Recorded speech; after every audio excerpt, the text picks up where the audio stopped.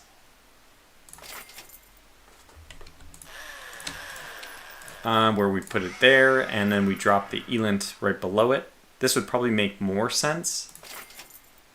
Alright, so this is partially obstructed, so ELINT still gives us 800 kilometer range on ELINT, which is good. Versus what is it? It's 1050 otherwise. Okay. That's really not that bad. In fact, I'm kind of surprised. Why is it that blocking half the efficiency for ELINT, if I'm not mistaken, we are blocking half the efficiency. Yeah, this is very strange. Welcome, Finish. Welcome, Christian.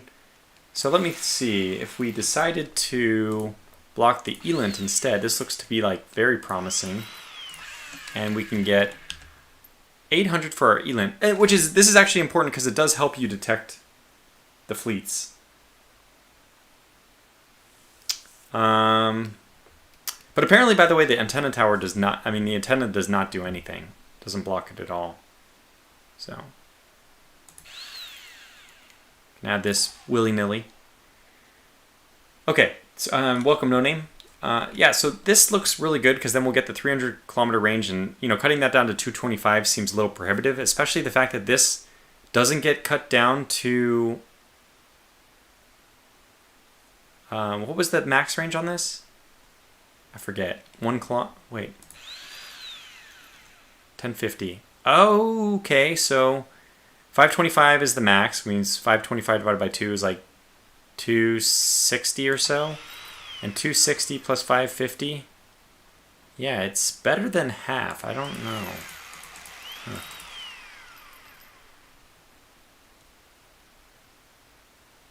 Oh yeah, for shipbuilding. Yeah, the problem with putting it on the bottom is just that I will block my engines. I'd have to redesign it. That's true though. I don't mind this ELINT being 800 is still, in my opinion, good enough. Good enough. Let me try to block it as well just to see what that would do.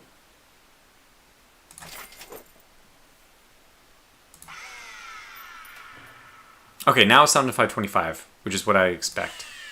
Oh, it's 525 divided by 2. 525, not 550 divided by 2. Silly me. So 525 divided by 2 is like, 260. Yeah, so it is half obstructed. Okay, so it is half. The math all adds up. This is half obstructed by half. So it's, in other words, it's 75%. So 100% for 50% and 50% for 50% gives us 75%. Good. So this is really cool. I like this design. This would give us the ELINT as well, which I don't think we really need beyond 800 because this, and by the way, I don't know how radar works. There's these two things, IR sign and RD sign. I don't know where the chance 50% is. Is there like a 50% chance thing for radio signature? So right now, heat signature is at 100 kilometers. Radio signal, or radar, basically is at 100 kilometers as well. Where is this dropping down by? What I would like to know is that actually more my 50% chance. Is there any way of determining that? Yeah. So, by the way, adding this does mean that we would have to add another power source, but luckily for us, it just so happens that our extra little thing here is going to have exactly enough room for another generator. Does that block the ELINT at all? Nope. Just perfect. So, if we want our consumption to go up to 28, we don't want, but might be happy getting away with. Let me just test this and see, does it still... Does it still avoid missiles? That's the big question. Hate it when it starts me at the top.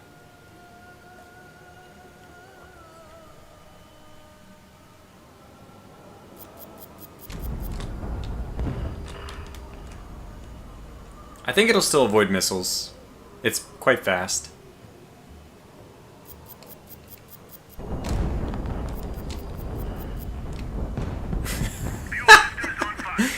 It's not meant to survive even a single volley like this. So that's fine. Okay, good. So I don't know what the 50% detection range is, or if there's any way of determining that. That would be nice. I don't know. What is the fall off? Is it like double is 0? I mean, I can imagine myself how I would do it. This is 100% detection, and it just falls off linearly to double goes to 0, which means 50% chance would be at like 153 or so. That's what I would do if I were them, but I'm not them. I don't know what they did. That's my guess is how it works, in which case let's just pretend that the farthest away this thing can be detected is 200 kilometers. That is just... Yeah, we don't have to worry about... They're going to be in visual range before they ever detect this, which is very, very cool. Okay. So, there's a lot of chat. Let me just look right now. 1 RD51 is better than 2 D30Ss, less consumption and more thrust. Huh. Thanks, Texo. Didn't know that.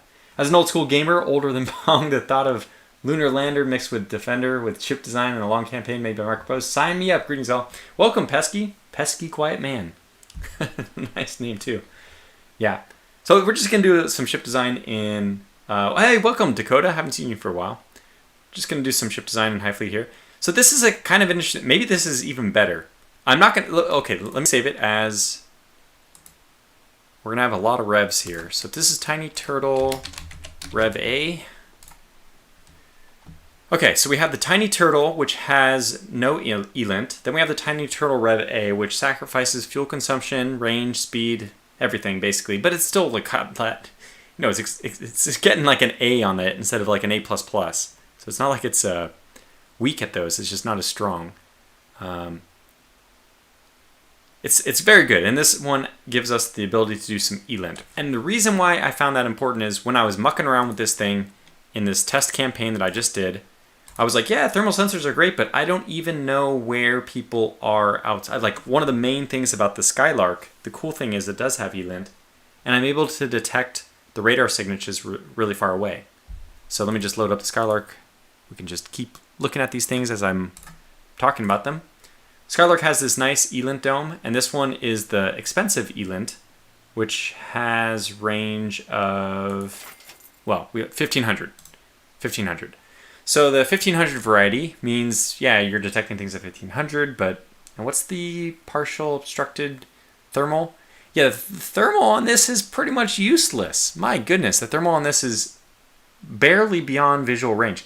Now, isn't visual 200? I guess it can't be. It must be 150, because I do detect things beyond visual range. It's not... I mean, it's noticeably different than visual, which... If it was only 16 kilometers, I'm wrong. Yeah, as Nancy Dave says, ELINT on Tiny Turtle can help escape missiles. That's a good point, too. Yeah, I don't... So the thermal sensors already give me the ability to detect missiles. And... yeah, okay, ELINT. Yeah, he says not ELINT. IR. Exactly. That's why, to me, mandatory is the IR. I need thermal imaging because what I want to do is, jumping back over to the campaign map... So for those of you who have never played, we're going to be kind of talking about some advanced ideas, but I'll try to demonstrate them in-game so it makes a little more sense to you.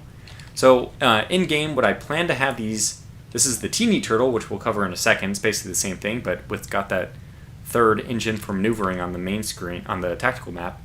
This is supposed to go and just shadow transports. And visual range, let's take... It must be 150.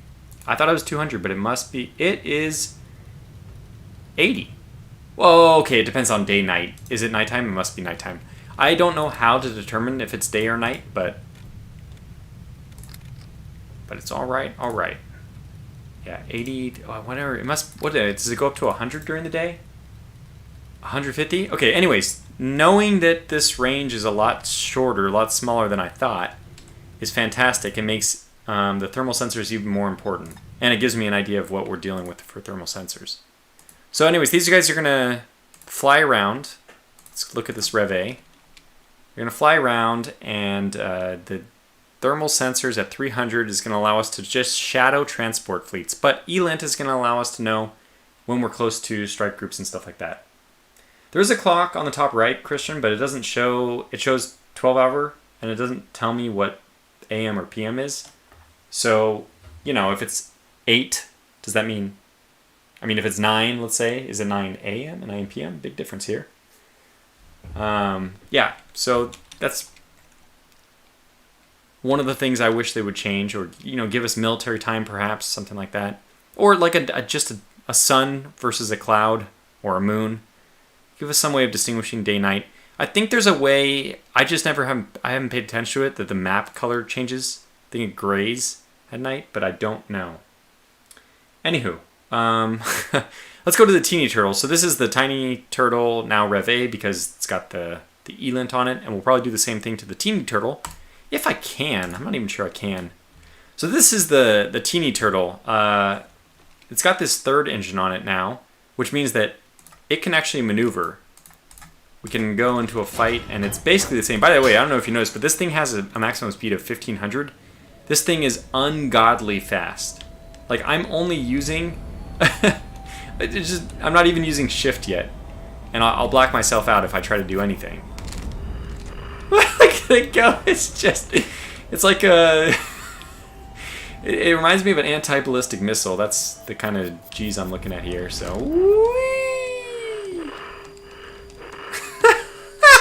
I killed the pilot. We blacked out. We fully blacked out.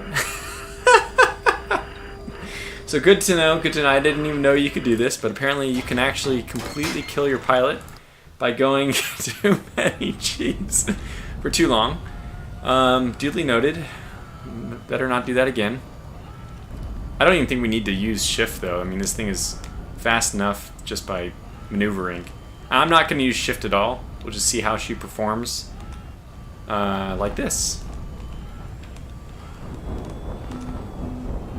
Oh yes, please shoot a missile at me. He just hit himself with his own missile. This might be the first victory ever for my teeny turtle. If I can just get them to hit themselves with missiles, and... we're basically untouchable. But we can kill ourselves. I mean, the only threat to us is us. I mean, assuming we manage things correctly. Okay, that wasn't too bad. We didn't lose an engine, which I'm a little surprised about. Anyway, we can go over and retreat. So this is something we couldn't do in the other one, is actually retreat.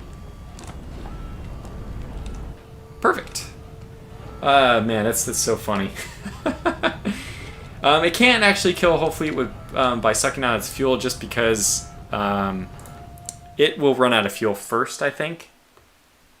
It doesn't have... I don't think it's... I don't think the fuel efficiency is so great it can survive multiple ships. I don't know if they show up as designs, as mercs in the campaign. Trifler, what I can tell you is I've never seen that. It's one of the reasons why I was nervous about adding too many ships, because I don't want them to replace the normal ships for mercenaries. However, there's also the, you know, obvious thing that if it can't show up as a mercenary, what's the point of putting it in the game? I mean, you can't get it unless you buy it to start. But I'm okay with that, actually. I'm okay with just limiting myself to what I can buy at the beginning. So anyways, this is the variant which has the 300. So you can tell that this one's a little bit worse as far as thermals, because yeah, it's got more engines. Radiator signature is actually less, but we'll change that. So let's do the same thing here.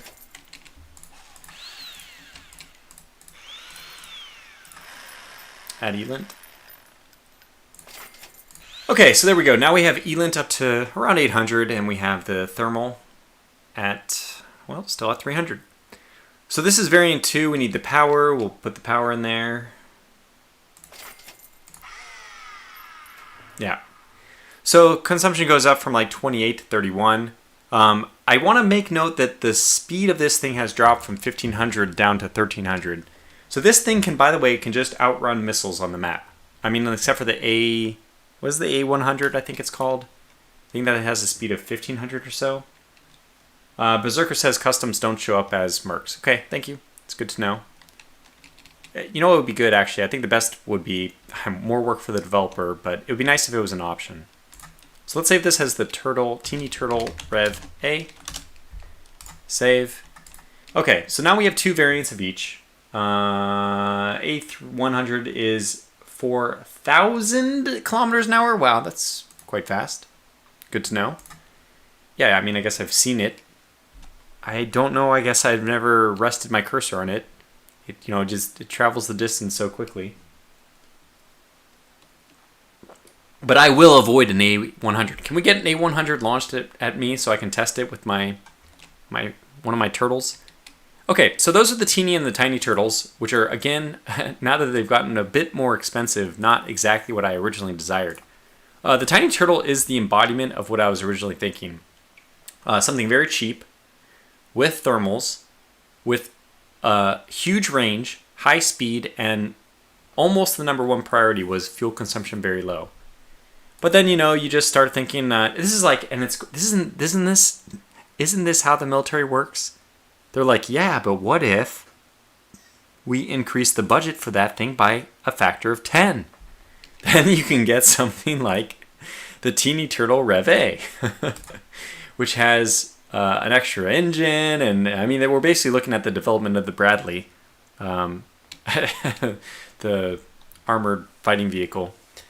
This is how it goes. So now it's got fuel consumption about 50% higher. Speed is about the same. Range is about 25% less. Okay, so there's that, and I'm trying to keep up with the chat, but basically it's cool. Yeah, No Name says HighFleet pass us around. That'd be cool. We could just throw more fuel tanks on this, and then they actually could outlast stuff. Or you can, if you're really good. I mean, it takes luck, I would say. You have to be on the right side of the ship when they launch a missile, but you can get them to destroy themselves with their own missiles. So there's the final Bradley, way over budget, costing way more, doing all the things it was supposed to do less well. So even this version, by the way, is very hard to detect, assuming, I'm just guessing, if anybody knows, we have a lot of experts in the chat, looks like, what the chance 50 or chance 0 drops to over distance. So if this is 137, can I just assume chance 0 is at double this? Or is it triple this? Quadruple? In any case, the thermal signature of this is not going to be detected by anything for a good distance. And the radio signature for this is we will be able to detect things with our thermals before they can detect us with their radar, which is still really good. And this is like the biggest version too, so that's good. Okay, going on to the Tanker Turtle. Now before I hit load, because people are going to wonder right away, let's just kind of think about the problem to begin with. Let's go over to Skylark, which is kind of like my go-to default tanker. Has good range, which is what you need because it needs to store a lot of fuel, which is actually going to share with others, so the effective range is a lot less. This one has high speed. The speed of this is faster than basically anything except for a lightning. So the Skylark really only makes sense to pair this with a lightning. I think the motivation for doing it the way they did. Oh, by the way, I stole. It looks like I stole basically their configuration. I still think, well, ELINT on the Skylark might be more important than thermals, but even like the thermals of 215, yeah, it seems useful. So what was I going to say about the do you know thing? I forget. Talking myself out of my own thought process. But so this is too fast basically for almost anything, but it is the right kind of fast for the Lightning. Faster is generally less efficient, no surprise there. So there's a trade-off with being a really fast tanker, and this also has like all these sensors on it, which means it ends up being 9,000. It's not the cheapest tanker, because if you wanted the cheapest tanker, you would take the Tanker Turtle, which is only 2,400 and has a range of 9,000. So this has, I mean, just the range itself doesn't really speak to everything, because mainly what you want to know is the fuel capacity. And this has, instead of one large fuel tank, it has 4. So this is just, yeah, I mean, this has a ton of fuel, a lot of fuel. I also try to keep the fuel consumption low. This has 3 stationary engines and 2 non-stationary engines, all of the more fuel efficient variety. You'll need to find a missile group and loiter around for them to see you. That's true. We actually have to be detected for them to launch missiles at us. But we can just go buzz them and kind of piss them off and then hopefully get detected. So anyway, this is the tanker version. Speed is the main thing. The main like curiosity I had. I played with a lot of numbers. I don't know. I haven't like settled on something like hardcore, but I kind of gone with a fleet speed, a target fleet speed of 300. So that's why this tanker has a little bit higher fuel consumption. I probably could get away with maybe only one of these or maybe one less. I mean, if I wanted to lower the speed, I could probably do less consumption and the range would go up, but basically the fuel amount it's storing is the same, so that doesn't really matter. If I wanted this to be compatible with the Lightning, though, I would need to add on more stuff. And this is, by the way, completely unarmored. This will die the moment it sees anything in combat, and we can test that pretty simply by setting it up against basically anything. And let's see if it can survive like anything at all. Can we survive even the first round? Well, it's so slow, probably not. No. Alright. Well, I actually had the brains to add one fire extinguisher in. That is amazing. That is unlike me. Oh, okay, so we survived 2 barrages. This is amazing. What was the motivation behind adding one? If we were hit by a cruise missile of some kind, or a nuke, and this happened to be in the fleet, well, no, yeah, I mean, I just can't imagine it would survive any of those. I've never tested it against a nuke. So if it randomly gets hit by something one time, I can extinguish the fire. But anything beyond that, and yeah, it's totally boned. So there it is. There's the fuel. What is it? Fire suppression system. We have one. And then everything else is fuel. We even have small fuel tanks. We just want the most range out of this, as the most as possible. Let's see. Text says, your custom designs show up in the Merc list in the game. Oh. Wait a second. That contradicts what I thought somebody had said earlier. Your custom designs show up in the Merc list in the game. What?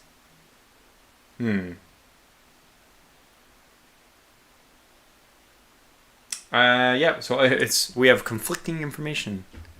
Oh, Jeff, that's just like the internet. It wouldn't be an internet conversation without conflicting information. So there's the tanker. Motivation, again, is just get this thing to 300. Pack it with as much fuel as possible. This thing can't take a hit. We saw, okay, it took a hit, but it's not supposed to. I might come back to that one. Here's the version. So, I mean, I should say that this one is kind of like my version of the Skylark, because the Skylark is good at keeping up with the Lightning, but with the Lightning, you often separate it and send it in alone so that the Skylark doesn't take morale hits. There's no reason to send the Skylark into the combat, actually. So the Skylark only stays paired with the Lightning until the point where you're close enough for the Lightning to detach. I figure that we'll just suffer the slower speed of the Strat or tanker turtle, which is 200 kilometers. It's not quite half the speed, but what is the Skylark, like 550, and this is 330. So it's like under 2/3, over 1/2, somewhere in there, of the speed of the Skylark. We'll have to suffer that for the initial half leg, and then the Lightning can breeze off on its own. But the benefit we get is that this thing is storing a lot more fuel. Now the consumption is actually higher. What this thing is making up for with Skylark is mainly just the price. So the Skylark has a lot of fancy, a lot less consumption on this one, but it has these fancy sensor suites. The way I play it, by the way, I actually have a Skylark paired with a tiny turtle paired with a... sorry, not a Skylark. I have a tanker turtle paired with a tiny turtle, which is probably going to end up being the teeny turtle Reve. So we have our thermal detection and Elint. Then we also have our tanker. And then we also have our... Well, the lightning is still... I haven't really been able to improve upon the lightning. I actually haven't tried. Maybe we can try that here. But this is a pretty good design in my opinion. So I haven't really thought about how to improve upon it. We can probably... You know what? We can probably think of a way. Anyway, let's go back over to the Strat Turtle now. So, let me load up the Yars first, because this is the motivation. We have the Yars. Wait, why is the Yars Mark II not appearing on here? I didn't delete it, did I? So this is the Yars, which is your strategic option. This thing can actually survive a direct hit. There is a Yars Mark II, which should be on this list, and I don't know why it's not. Did it get deleted? Huh. Maybe I didn't... Did I accidentally... How did it get removed? It was... The game put it in there. It's the game's, not mine. Maybe it was a bug that it actually showed up. Maybe it's not supposed to show you all the ships here. I mean, it's not showing us some of the ships, I think. Okay. Anyway, the Yars. This is the motivation behind my strategic one. This one carries 2 strategic missiles. It has the armor to survive, supposedly, a nuclear impact. I think I actually have seen it survive. But I have a Strat Turtle, which the idea is if 2 missiles is good, 6 missiles is better. So this is not meant to survive a nuke. It's basically a floating floating missile platform. And it has pretty low consumption for... I mean, you have to think of this as... It has the capacity of 3 Yars, but it's definitely not 3 times the consumption. And again, my motivation, keep everybody in the fleet around 300 kilometers an hour. Let me go back to the Yars. We'll just do a back and forth comparison here. This one's at 200, has 244 consumption and 2000 range. Range is really important, in my opinion, for both carriers and for strategic ships, because they need to separate off, do their own thing, like go do their missile strike, go do their airstrike, and then they need to come back. So it's actually important to have both consumption low and range high. Speed is kind of like an option there. I mean, it just depends on how quickly you want to react. So 2000 and 244 on this one versus my Strat Turtle, which carries 3 times the missiles, 2000 and 244. So it actually has slightly less range, but is actually significantly lower consumption, which I didn't realize. But you can see the effect of armor. Okay, so we have some chat to catch up on. Let me just try to figure out what's going on here. Issue with unarmored fuel tankers is aircraft. 1 rocket and your fleet can stay marooned in the middle of the desert. Yeah, this is true. I mean, I don't have any... I only have... Let's see. I have no defense against such an accusation that my fleet is basically unarmored, except for the fact that I'm intentionally including anti-aircraft platforms, which in theory will prevent aircraft from finding the target. Or I separate off fuel tanks when we're being attacked. I don't know. This is kind of a messy issue because I sacrifice a lot of things for efficiency. But the thing is, I found that I've died in the campaign several times just because fuel costs were too high. That I just died because I didn't have enough money to keep going. And so a big focus with all these things was to put armor on the things that I want armor on, put it on a lot, and then don't put armor on the things which I don't think should be armored. So like the strategic vessels, these should never be in a fight. Never, never, never. I only want these to be hidden on the map somewhere, go do their strike. They're like nuclear missiles. They're like ballistic missile submarines. If they're being detected, yeah, I mean, sure, I could put defenses on and then it would be more like a real Ohio class because those can defend themselves. But the point of this is just get to position, launch your nukes, and then get out. So let's see what the detection chances. So what does this mean? Chance 3. Chance 0. Why is it not chance 100? What? I don't understand this. Okay, so they're cheap to rebuild, plus tinkers should be hard to find if you're not camping too long in one place. Yeah, I mean, hidden cities can be found.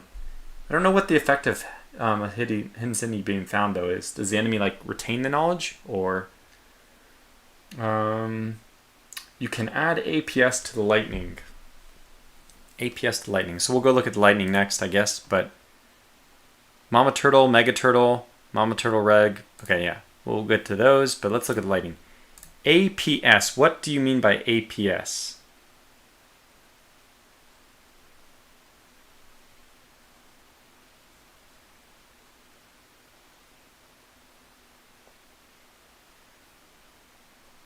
APS. I'll wait for Trifler to explain that. I usually slow my lightning down with reinforced hull blocks on top. Okay. If you get jumped by aircraft and don't have a good seaways, it can be devastating. Yeah, so that's my plan. Is we've seen the anti-turtle in the, well, for those of you who are watching the series, that's in the in the series. Let me just move this real fast. But I've redesigned the anti-turtle. I didn't think that she was sufficient, let's say.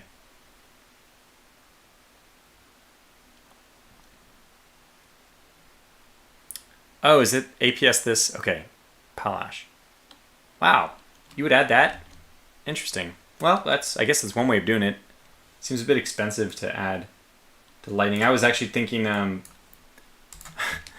mean, she can be heavier. We could make her, but I would rather her not be, I mean, let's keep things as cheap as possible. Where are her fuel tanks? One of the ideas I had was, like, let's maybe move her fuel tanks. One of her fuel tanks here instead. And move the fire extinguishers out more. Can we, by the way, does this fit missiles? It does, okay. So that's interesting. I never tried that, but the lightning can actually put there. Yeah, so anyways, that's the lightning. You can change it if you want.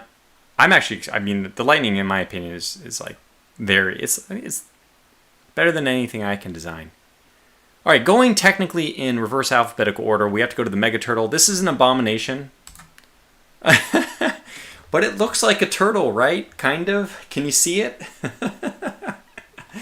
This thing is so fun to fight with, though. Yeah, just ignore the price tag on this. It's got a sticker price of $75,000.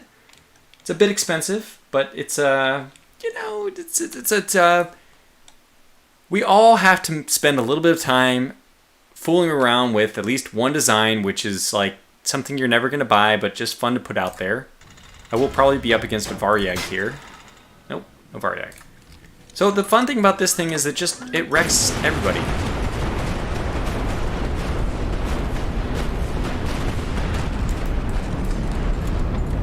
I just love this thing. I just had fun when I made it, just playing it over and over and over again.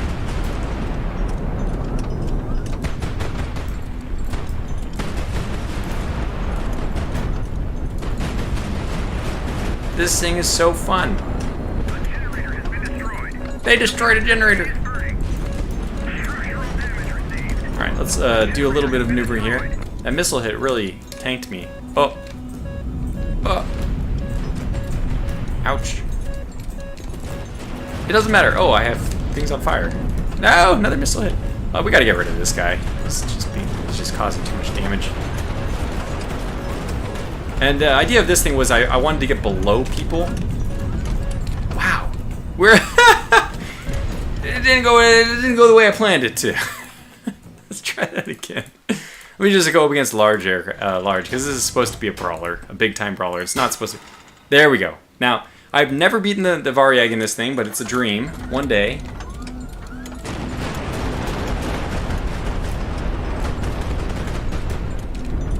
Okay, here it goes. And you cannot exchange fire with the Varyag. You cannot do it. No! Stop it, Varyag. You meanie. You darn meanie. No! You're just too brutal. You just can't exchange fire with the damn thing. But boy, is it fun to try to take on. So my recommendation is if you end up going against the Varyag, don't go up against the Varyag. Look at the explosions! I don't even know what's going on anymore.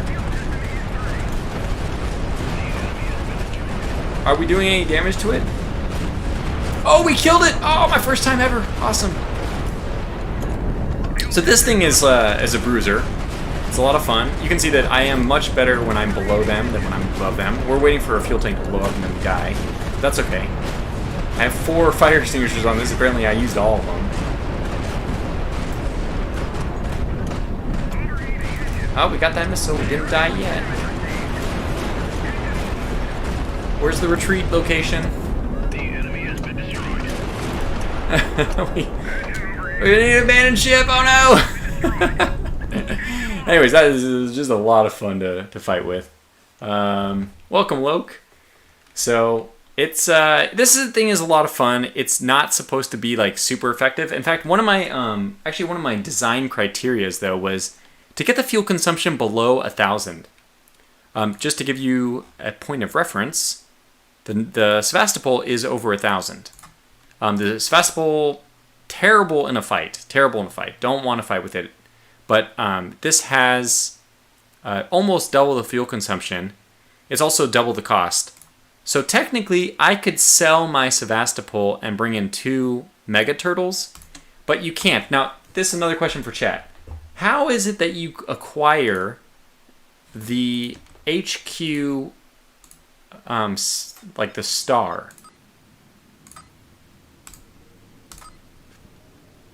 So if we go into a new one, the Sevastopol has this star, which, as far as I know, means that it is an HQ and can be used as an HQ. I don't know what makes... Yeah, I mean, the Mega Turtle doesn't have any radar detection suite, whatsoever. So it doesn't have this ability. But you can see that the speed is 90 on this Sevastopol, and mine's 130, so it's faster. Range of 820 is because it's not a tanker, but if you compare it with something else... Alright, you're spoiling the Mama Turtle! So, I don't know how that... works, how the HQ thing works. Looks like there's some... Why is chat obstructed? Let me get chat back. There, got it. Okay, good. So cheap upgrade for lightning is adding steel frame around the sensitive areas. Don't expect too much, but it helps. Give the framing more than 1 anchor point. To elevate guns, surround 2x2 blocks from all sides and place a gun in the middle. It will be at increased elevation.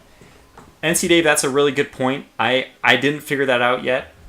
Oh, okay. So I just edit the Syria file. Okay, thanks, Berserker. I don't want to do that too much. I mean, I don't want to edit things too much. Like I don't mind making my own designs, but I don't want to change. I'll just leave the Sevastopol as is. But there's a lot of fixes you have to do for the Sevastopol. There's like one where you can actually get this elevated so it can fire over the turrets here. I don't remember how to exactly do that, but there's a way. Somehow, I think it has to be moved, so you have to move it somewhere. I don't remember exactly how it worked, but this is an HQ, and well, what happened, by the way? There was something other than the Sevastopol. Did I delete it? Wasn't it like the Cormoran or something? No, it wasn't the Cormoran, but there was another option, and why does it not show up in my list anymore? Is it like a beginner-only option? So there used to be 2 HQs. Okay, stop. Yeah. The save games really are a little bit buggy.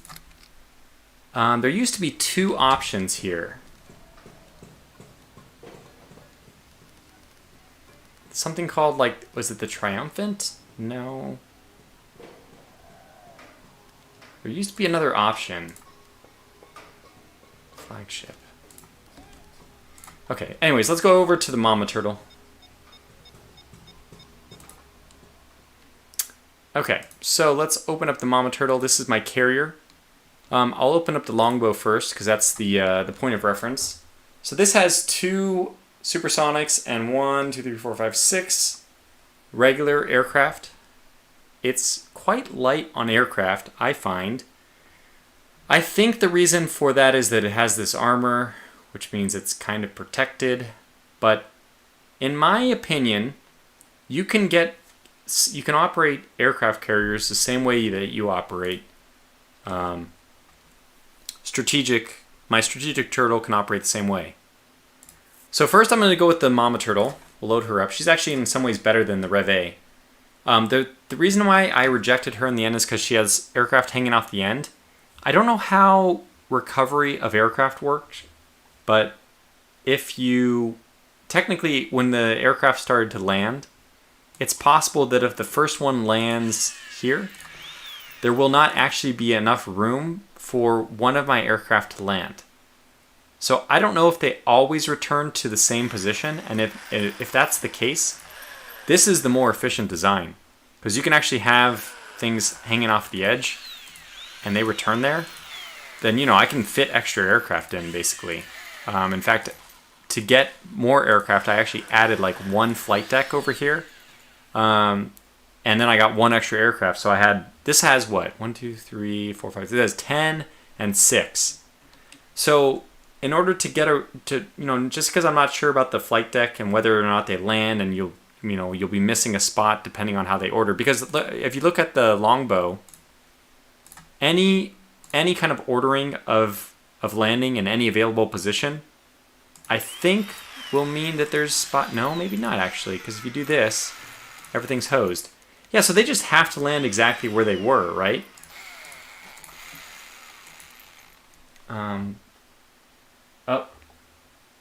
It doesn't work. I've just tried. Oh gosh, what are you saying, Texo? You could change Sevastopol's large fuel tanks to small ones, then nothing is obstructed.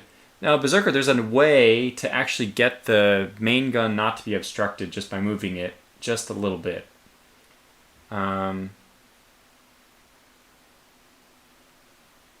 Let's see. You can unlock Variag in the campaign, which costs over 200k. Oh my gosh. That's absurd.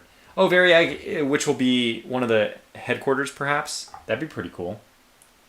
You could change fast. Yeah, okay, I read that. And also, since you were wondering how the planes get launched from Mama Turtle, try pressing X in the text area. Yeah, thanks, Luke. That's true. That's exactly how you do it. X. Originally, when I first played this game, I actually thought that that's how you're supposed to launch them. That there was no like strategic use for them. I was just an idiot. I didn't ever look at the up arrow on the strategic map.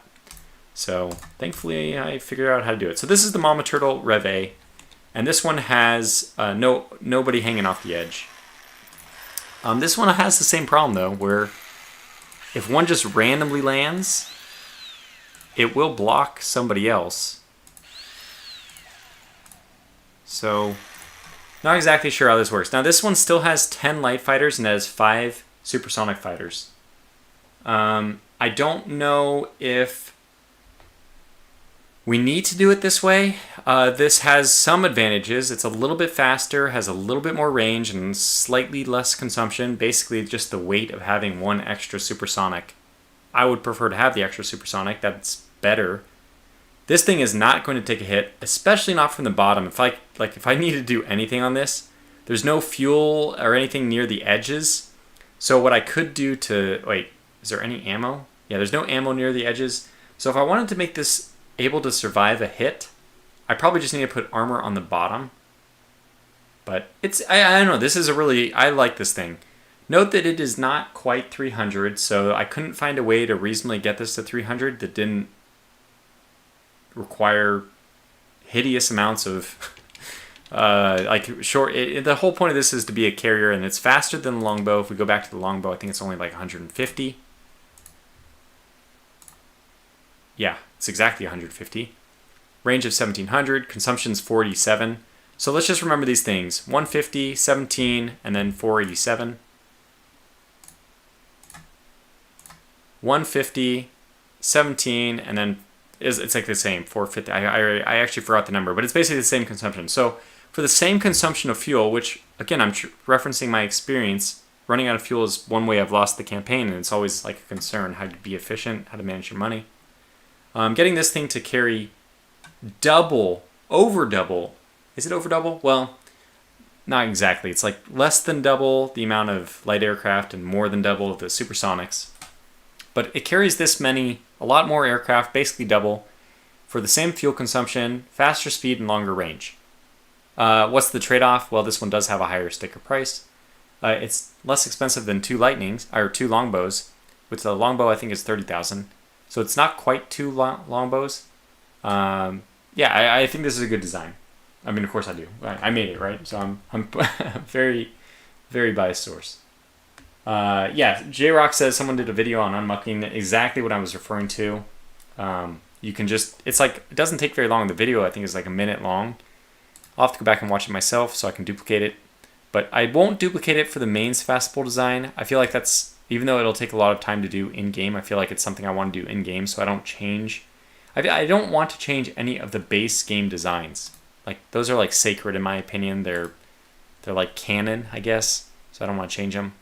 Okay, so Mega Turtle, Mama Turtle, those are done. And now we go over to Creepy Turtle.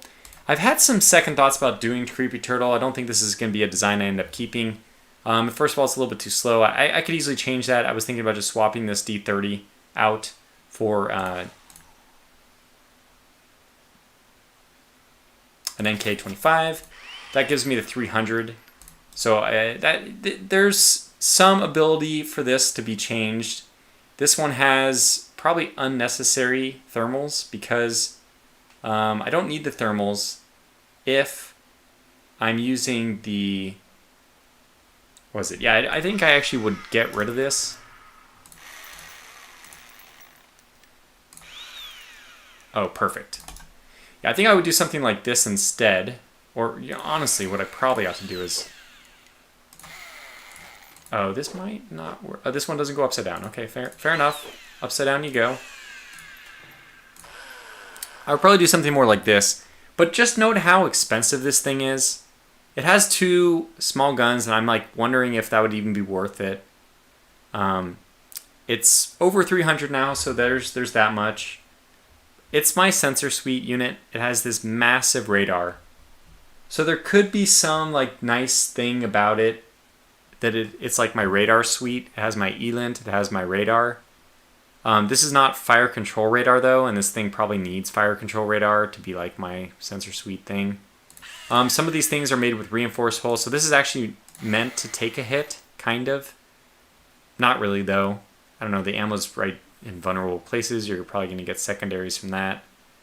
I don't know. This is my original design from my original, like, before I knew what I was doing, designs. I'm not sure I like it. That's the Creepy Turtle. Now, the Auntie Turtle has gone through several, well, many. We see at least 4 main ones, but it's many more than that. The Auntie Turtle original is like this beefy auntie, so beefy girl, with these R9s, which are completely useless without fire control, mind you. That's one of the things I changed. But it has 6 of these 37 millimeters.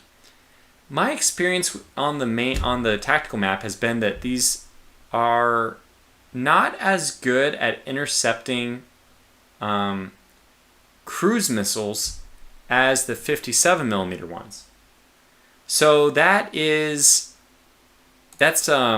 where I decided to veer. So we can kind of look at the design iteration here, Rev A. I think this one became a little bit lighter. Let's take a look at the stats.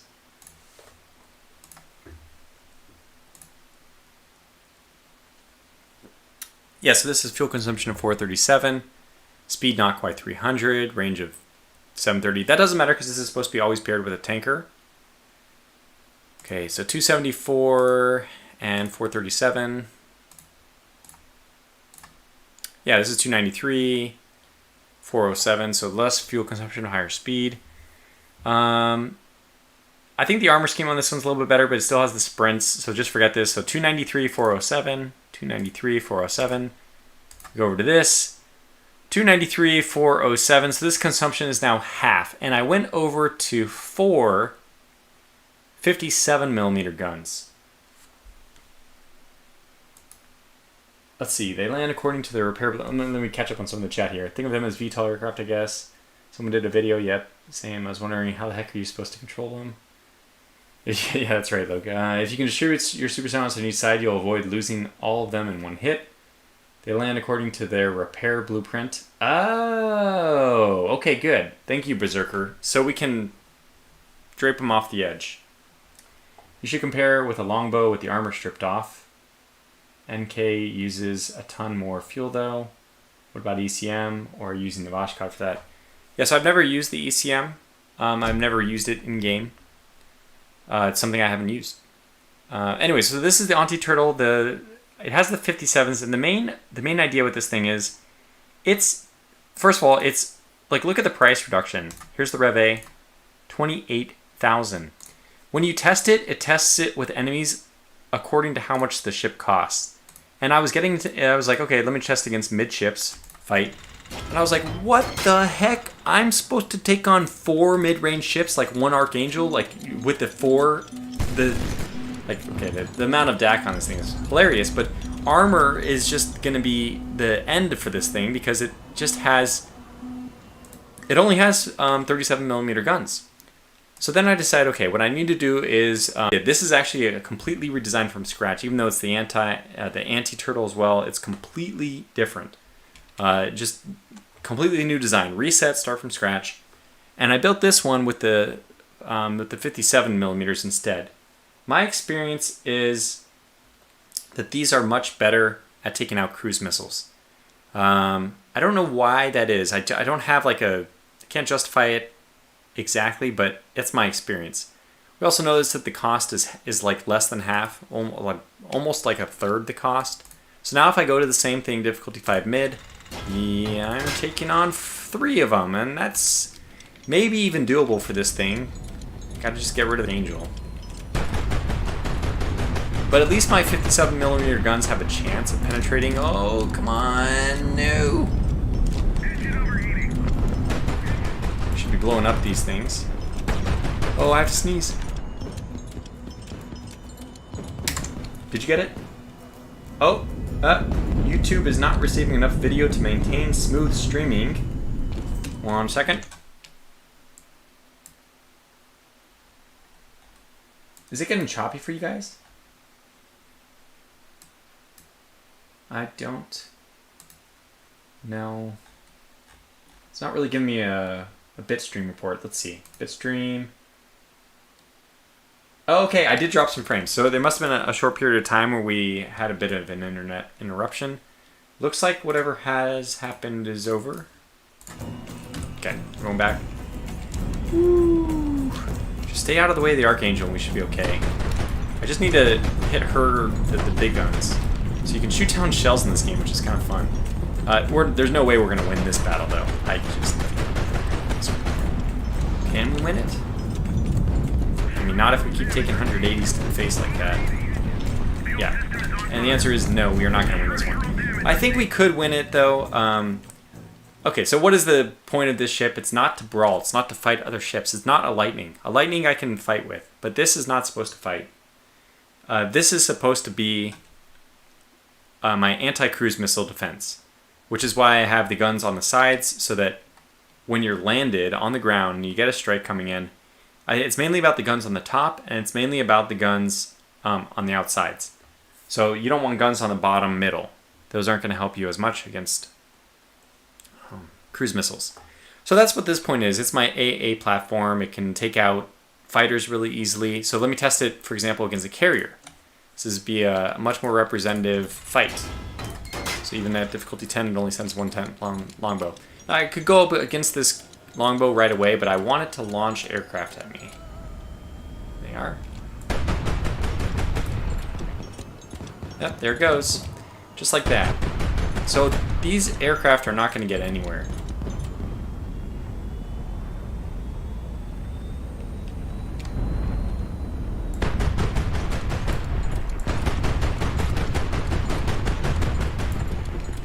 Dare you try to escape. So this is what I think, I mean, this is just aircraft right now, but it's, in my experience, it's the same with cruise missiles, that the 57mm is just really good against these things. Oh, there goes the supersonics. Yep, even the supersonic, eating just a bunch of lead. This guy's gonna blow up my engine if I'm not careful. I mean, the Lightning is not extremely good at... It's not very resilient, so it's a little unfair. I'm waiting for the fighters to come back in. I wish I could see them. That's what I'm interested in. I want to save enough ammunition for when the jets come back in. Stop firing at me, damn it. Okay. Ah. Oh, we do have armor. I mean, I guess I shouldn't be too worried about 37mm guns. How long is it going to take for those fighters to come back, though?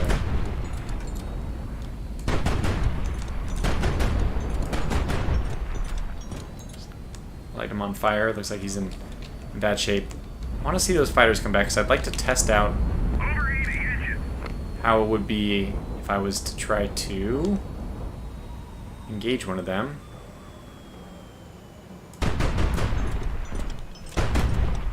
I'd like to blow up your engines, really.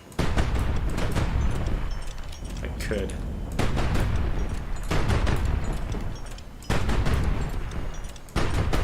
Really cool game. I just love it.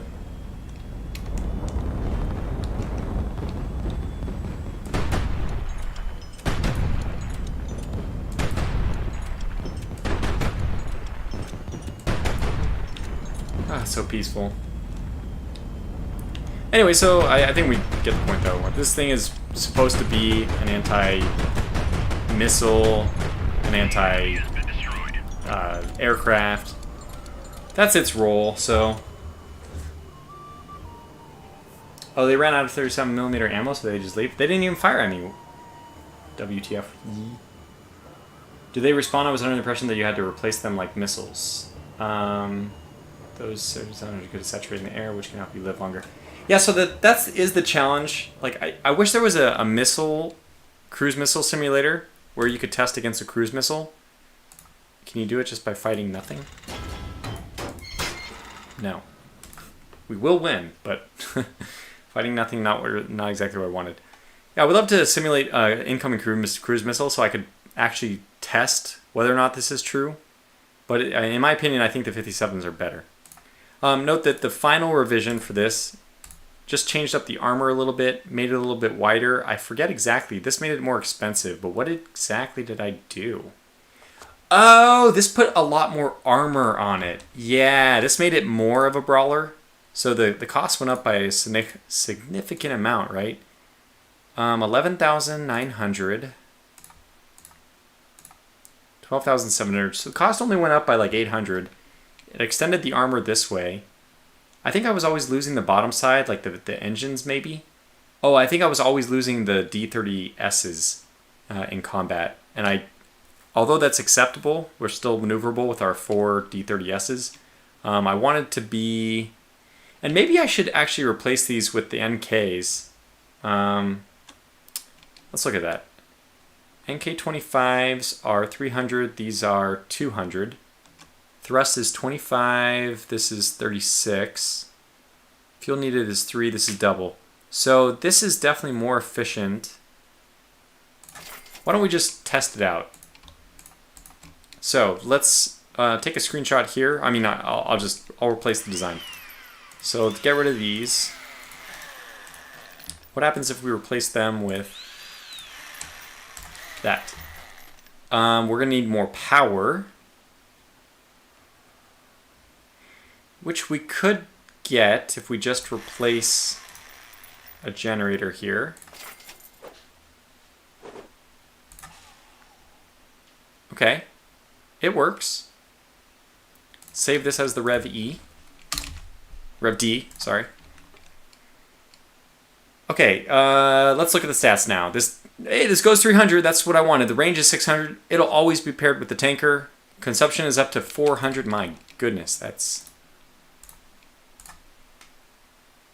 Wow, the consumption went up by 33%. Crazy. Oh, man.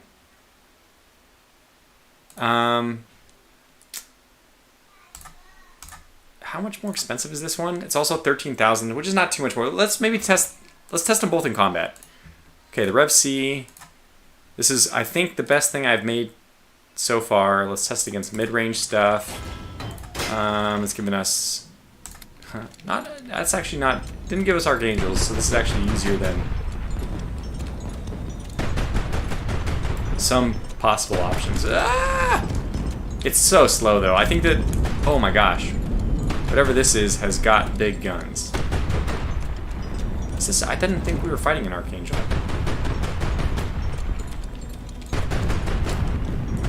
Man, I gotta time my shots with his.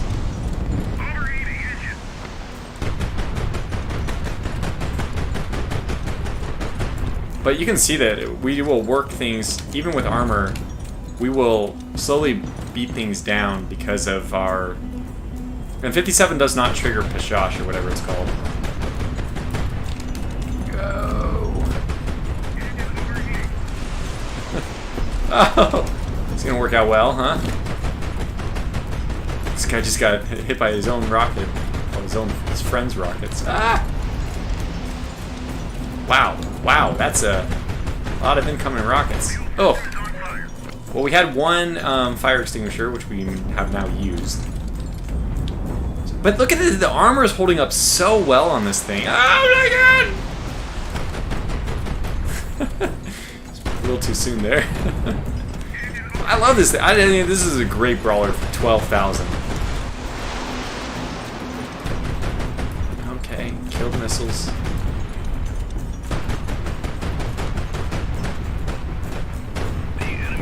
Okay, I should not have wasted all my shots on that, but I did. It's where we are now. And yeah, again, the nice thing is the 57 does not trigger the anti-shell defense. Oh, please. And it does eat through armor, like, not horribly slow. Okay, we gotta go. We gotta go. We gotta go. We gotta move. Oh god. Fired. Oh my god. Alright, well, that's, you know, teach him the old-fashioned way how to do this. Yeah, landing test would be nice. Yeah, I think that the developer is well aware of it needs a landing test. Okay, so that was with those engines at 12,700. If we were to suffer like a horrible decrease in efficiency, which is not really... I'm not super keen on that. But let's just test this one. See how she would do against a similar group of ships. We have an Archangel in this one, and then 2 Gladiators, not surprised. The Archangel's going to be the tough cookie here. So this thing has much better... It's definitely handling better. Oh yeah, it is much more responsive.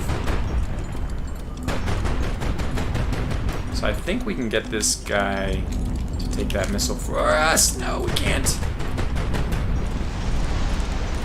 I don't know how we avoided all that. I do know how, actually. That was the new engines. Oh gosh. Gotta shoot those shells down. They're just massive. No! Can't shoot down shells and missiles at the same time. Well, we did the right thing. Chose the right thing. Oh, gosh, that's painful.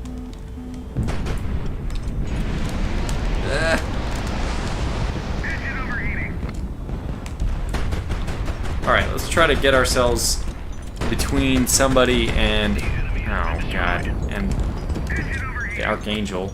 So, armor is looking good, though. We can kind of suffer some hits here. Especially the 37s that they're firing. That stuff doesn't matter. The 100s that the Gladiator is firing, also not the worst thing. We can handle them. The armor will, you know, definitely get beaten up by that stuff, but we need to save for those shells coming in. Pretty good job avoiding it. I'd rather not be exposing my undersides, which is the lowest armored part of this. So let me get back lower. Oh man, we did a really good job dodging those. And we did a good job running that guy into that missile. Yeah, I think the NK version is better, probably worth it. If we were to make this a brawler, though, and if it's just supposed to be used for missile defense, then no, I don't think we should do that. So, man, I'm torn. Let's see if I can get this guy to take hits. The bottom right, if I'm looking at the bottom right screen, the bottom right of his vessel is kind of punctured. So we're gonna try to focus on that. Just stick to this. The top left of my armor also happens to be like the best shape, so we're gonna work through his armor here. Oh. bad misses there. But we got him, you know. Oh yeah, that's a big explosion. And let's finish him off. I mean, he's just a Hulk now. He's just... Got him. Wow, boom, cool. Yeah, so that's I like it.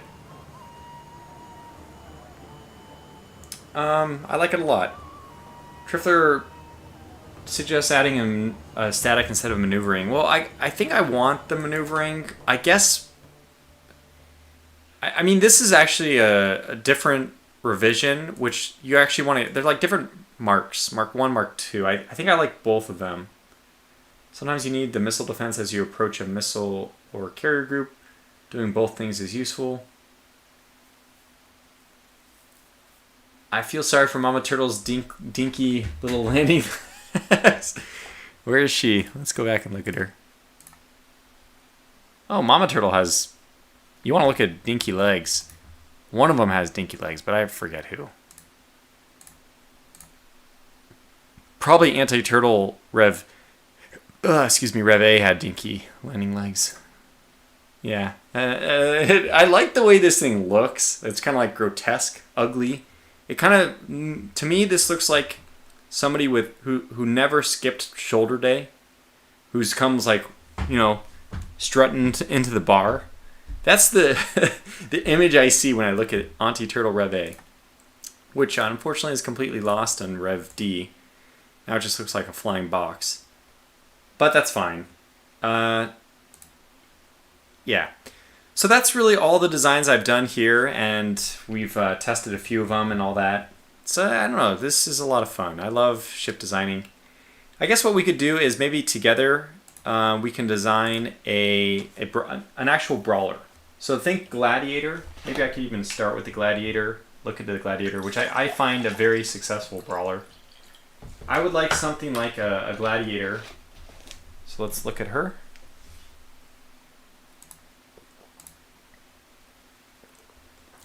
So I really like this design. The things I don't like about it, we can get rid of the R6s. I don't care about those. We can get rid of the outside stuff. Don't need those. I guess the Palash is good. The flares are good. I don't need escape pods because we would never need escape pods. Who needs escape pods? I believe that you can replace this with armor. Can you not? Oh, nope. Answer is you cannot.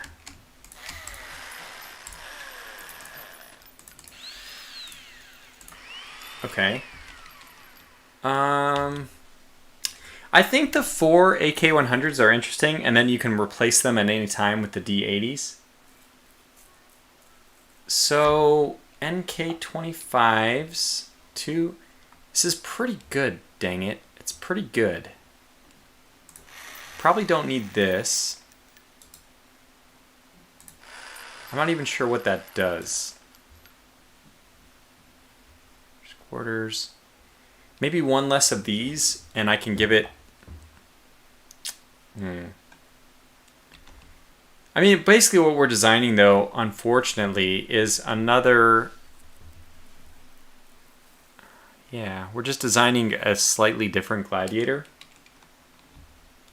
I think that we don't want to do that. We probably want to get rid of all this stuff.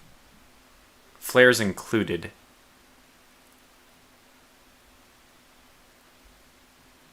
I do like it, though. I do like the design in theory. Okay, well, here's an inefficiency. I don't ever want two ammos, two half ammos. I would rather have one whole ammo. Oh my gosh, they do it this way. That explains that.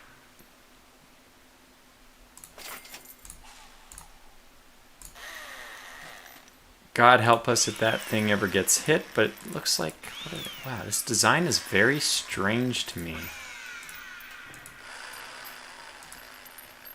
Huh.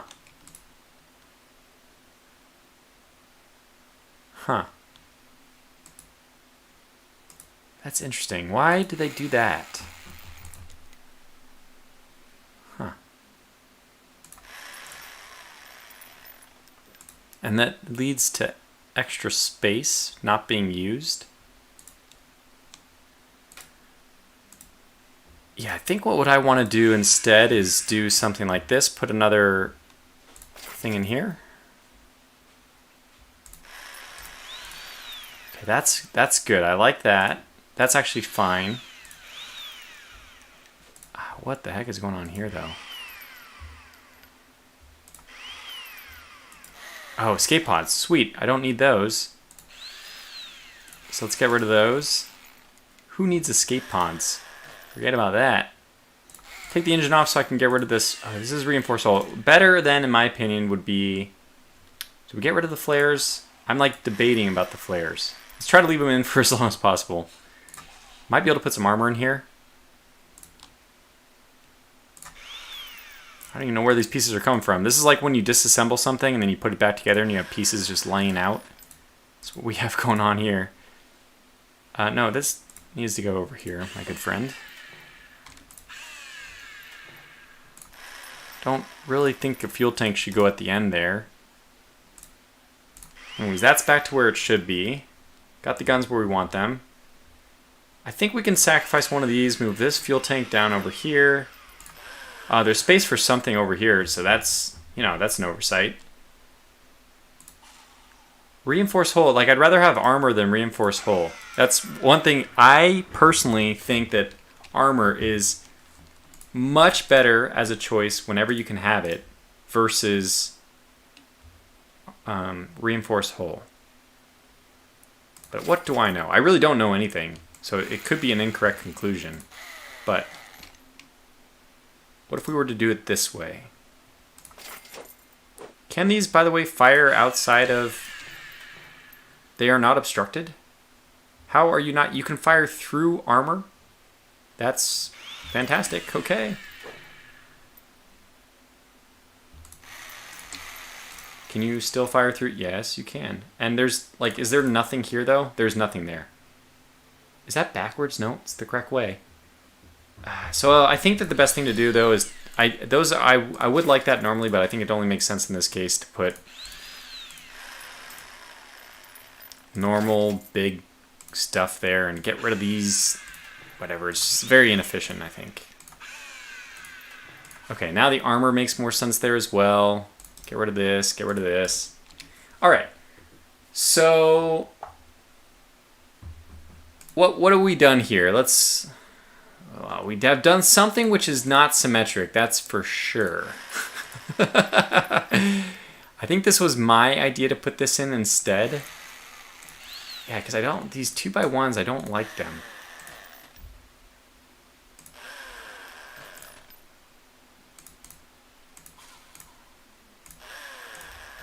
I don't like this. I don't like any of this. Alright, well, we're just deconstructing a ship slowly here. Gonna end up with some design that doesn't resemble a Gladiator at all in the end. Although my goal is not to get it to resemble a Gladiator, it's just to be what I want. So what if we just put the armor here? And then put sloped armor... how would I do this? This? I think I just put more armor there. Yeah, like that. Okay, not bad. Heavy armor, lighter armor, lighter armor. So what we could actually do is just replace this with a bunch of 2 heavies. I think we'll just replace it with 2 heavies. Which is heavier, by the way, than individual lights. And I don't know why that is.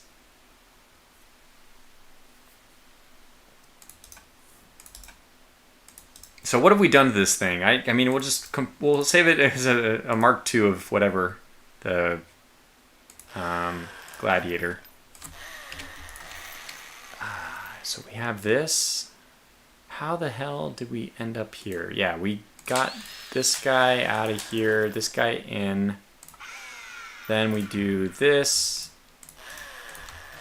twice. Perfect. We at least have done something so it's symmetric on both sides.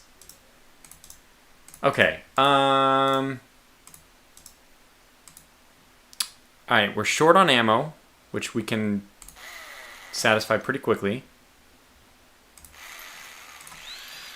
Doesn't necessarily strike me as a great idea to put ammo right next to the wall. They fire through armor if it's at 90 degrees. If it's angled, it's not that great. Okay, so that's okay because we are at 90 degrees. Wait. We're at it.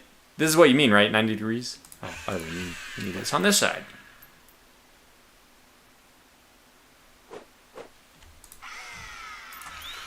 Okay, so this is my new version of the Gladiator. It may be better, maybe not. We could add that extra one of these back now.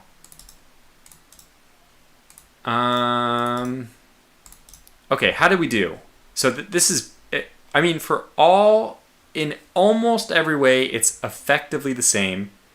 The difference of this thing is that it has more armor, less parts though that can just be blown off. I want to stick some armor on the bottom as well. And I really wish we could have armor. I think we can. This is a little bit strange, but stay with me for a second here. What if I do armor like this? I'm just trying to shield these engines. They blow up and they die so quickly. Always frustrating. Okay, yeah, that's fine. This is module blocked. Oh yeah, we can't do that. Okay, that's fine. It won't work. That's fine. So I would rather have these protected as much as possible, but this is going to have to do. If the design is symmetric, then that's some kind of miracle. I don't know how we ended up pulling that off. This is extremely inefficient, I should say. We will get rid of 2 of these.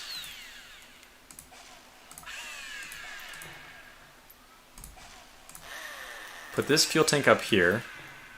And we will instead put 1 main generator right here. All right, awesome. That's like very efficient. Those little tweaks are for efficiency. The fire suppression system is like still buried underneath armor and everything. I think this is a lot better. And the only thing I could do is probably put armor right here. Is this the right one? I can never figure out which. Oh, it is! Cool, I got it. That was pretty lucky. So now we have good armor. We have good armor. I think I could put armor even right here, kind of blocking. Like, okay, we're just good riddance. It's going to be like Palash, you're just going to have to suffer. Is this being blocked? Oh, that is blocking it. Okay, let me see if we can get away with this armor instead. Oh, cool, that works. Okay, great. Great, we can do this. Now we're not blocking it. Oh, that's cool. Yeah, and it actually does look better. Now, what can we sneak in here? Can we sneak some armor in? No. Oh well, we'll just have to be okay with that. Palash is expensive. Do not leave it exposed. I don't know if I want the Palash. And I actually think I would want it rotated like this if I was to do that. But I think what we're better off doing here, let me just take it off for a moment. Maybe...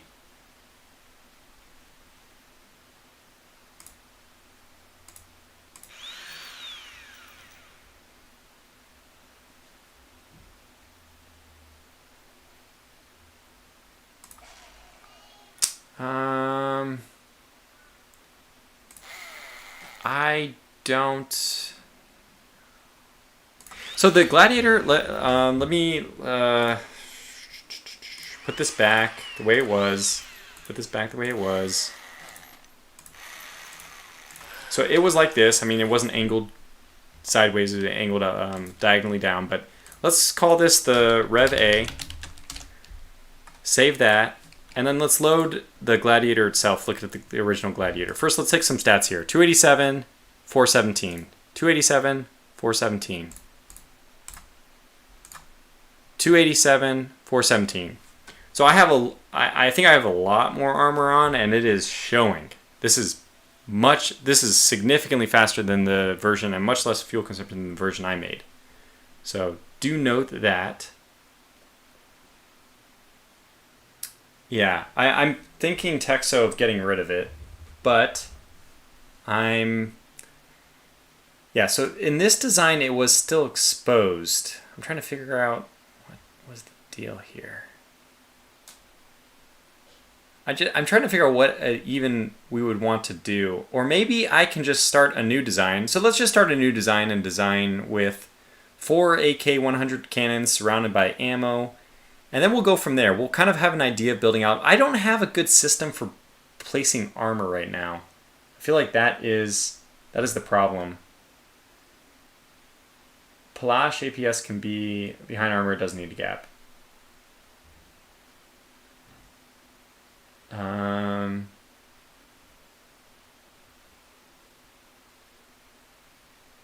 Okay, so Palash is just very hard to find, is what the comments are saying and such. Let's go back to the Reveille, though. Let me just look at it. I wonder, like, so we up-armored things like this. We did this, which maybe that wasn't necessary.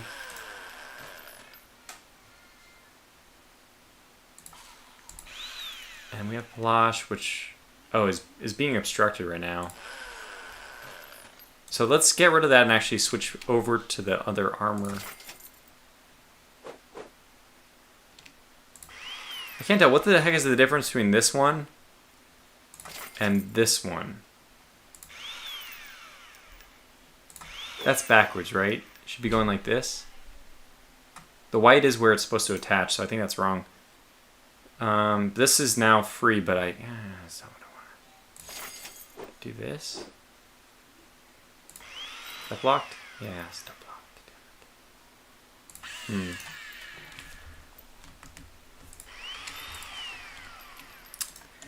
There's no way of getting around it. Like this Palash, the only thing that can be done is if I don't orient it.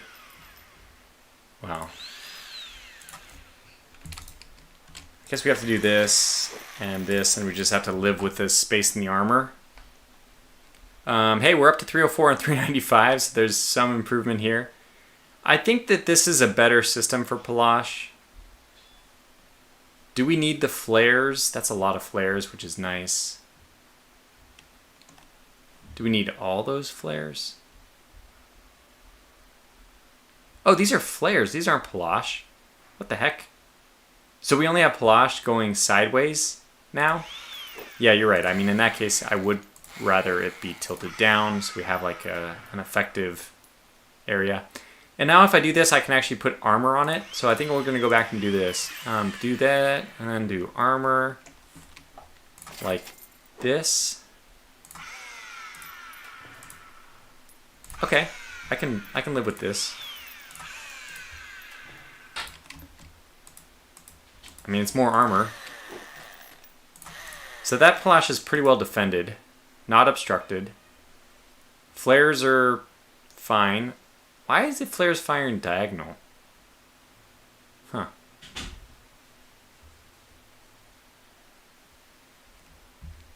Yeah, J-Rock, I mean, that's what you would want flares in real life, but for some reason, the flares in this game, you launch them in all directions. I don't know why. I don't know exactly how it works. So, I mean, the best way for us to understand this design is going to be to do it from scratch. Let's test this new design first, see if it, like, seems to have any merit.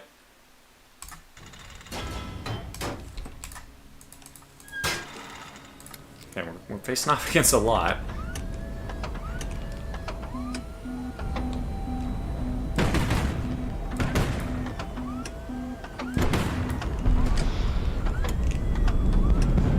It's got good maneuverability, I would say. Let's use our flares here. Awesome, worked. Look, the missile actually was attracted by another set of flares. Alright, let's kill this guy. I don't like him. Ammo on this thing is just pretty good. Shouldn't Palash have taken care of that?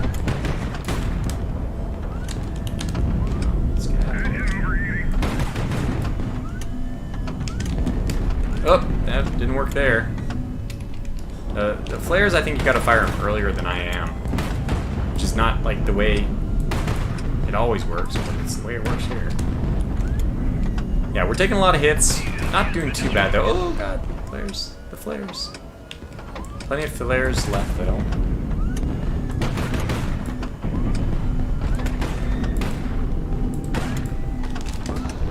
Oh god. It's cool though that we're taking these big hits and that, you know, they're still doing so much, so little damage to us.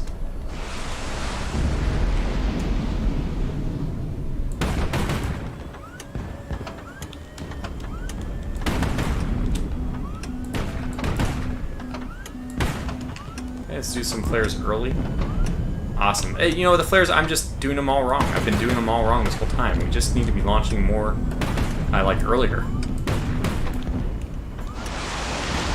Oh, God. Took that one. This guy's gotta be almost dead. The enemy has been destroyed. Yep. I think I just hit his butt. His dead buddy, mind you, but still. It's quite bold. The guy above me is the one I'm mainly worried about, but I want to just get rid of the other ones. So I don't have to worry about their contributions anymore.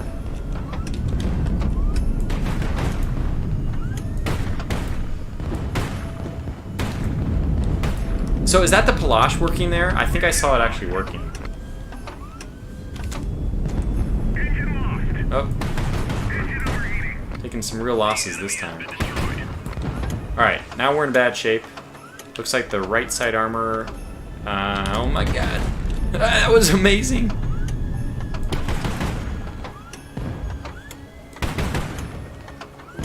That was bracketed in perfectly, but just not... It still hit us.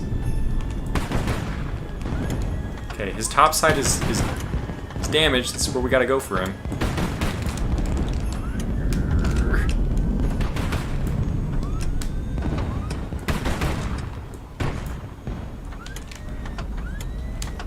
Above him. Got him. Okay, cool. So we were actually able to take on those. I don't know. Yeah, there's like a little poof. Tortuga, I have to say, naming your anti-ship missile ship anti is one of the greatest fun I've heard in a while. It's up there at the top together with that snakes on the plane pun. That's right, snakes on the plane. I can't remember what the heck was it. Snakes on the plane. That's right. Took me a while, but I remember Shadow Empire. Okay, so this is the new version of the Gladiator. I don't like it. Well, I think I like it, but let's go and design it from scratch. So let's start off with... We know what we want. We want to have a platform. I typically build the bridge in like the very middle, but we could probably do something like... Can they stack together?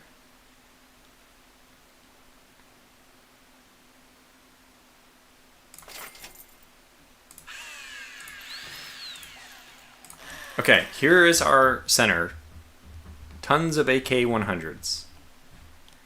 Now, what do we want to do with the outside? We're basically going to make the Gladiator, right? But we're just figuring out for ourselves.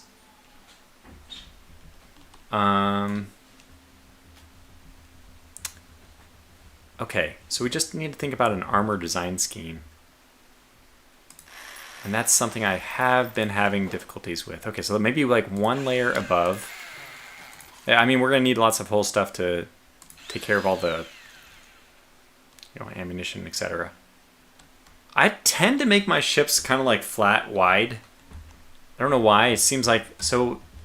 So Texas says you can tilt your ship, and that's true. I haven't done that in combat, which I probably should. But since most of the combat I find ends up taking it, I mean, it's, no, I generally want to get below people. Why don't we just go for like a circular design, see what happens. I'm just going to put things in kind of a circular configuration here. Well, we'll do the half circle because that's like very standard.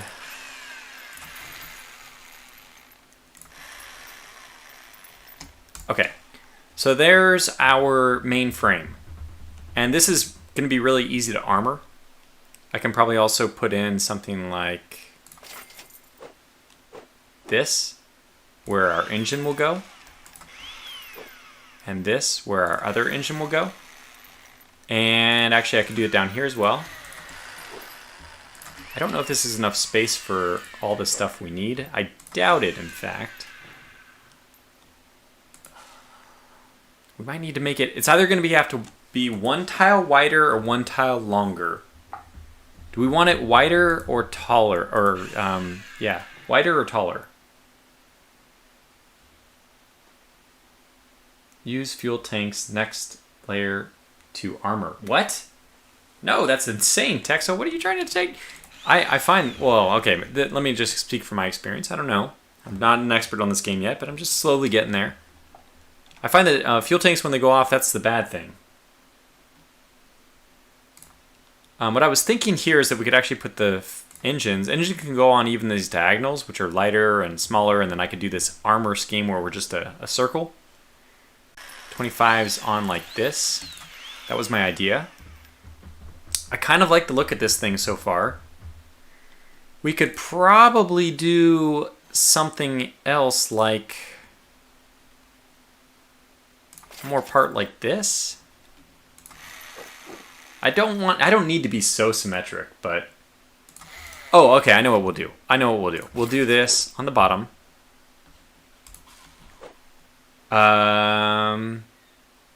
It will not be resilient to hits on the bottom, which means that we're totally boned. Maybe we do Palash on the bottom, because this, or we just know that we're supposed to hide our belly. Acceptable. I think that's acceptable. Okay, I know what I want to do. I want to make this thing half a tile wider. It's better to lose fuel rather than crew or ammo or generator. Well, I hear you. I just find that fuel seems to go off more, and if you put fuel on the outside, then you need those fire suppressant systems, which I normally don't have. Okay, so I don't like this. I don't like this either. But this is unnecessary. Okay, well, let's get an engine on. I know what I was gonna go with here. I was gonna go with at least one stationary. Now, let's get a generator on. Generators don't blow up, so I don't mind putting them there. We're gonna need ammo, that's for sure.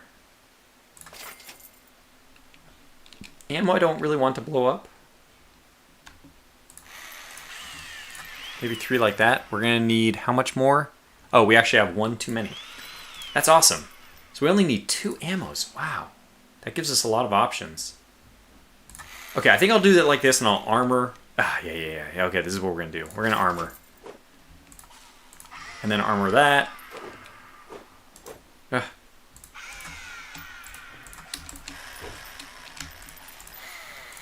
Oh yeah, you know, this might just work. We don't know, but it might. Then we're gonna stick with the diagonal armor. Not that.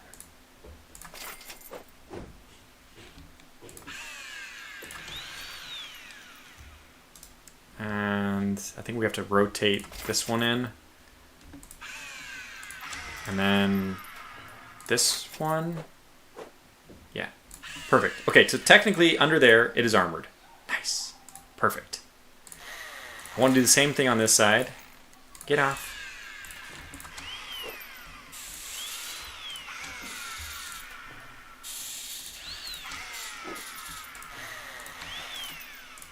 Awesome. This will be it'll just be a circle. And I don't know why I'm putting this stuff back. I'm going to need the same thing over here. And over here. And I'll need one more for both of them. Okay, we're cooking. We're cooking with gas here, though. I'm liking this. I think this has got potential.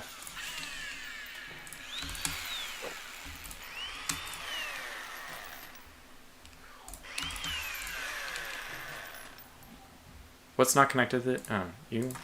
Oh, you're connected. Don't complain. Don't complain. Okay, good. So what do we have so far? You lose 2 engines from one side and you're dead. Those engines will die easily. Can that engine be hit from the outside? Let's find out. Let's find out. We'll find out if these can be hit from the outside, and if they can, then yeah, we'll redo it. So we're looking at not enough power right now, which is what I expected to see. Okay, we're close. I had one more generator, which I hate adding these kind of generators, but I'm not going to add this generator yet because are we going to need it anywhere else? So ammo is good. We have plenty of spaces for fuel. We're slow. We're very slow. That's okay. We will add another engine. Just like that. We're not so slow. We need fuel. Okay, so now I think we're good. We need power. One more power generator will be sufficient. You want to really put all your eggs in one basket. We could just put that generator there. Okay, now we start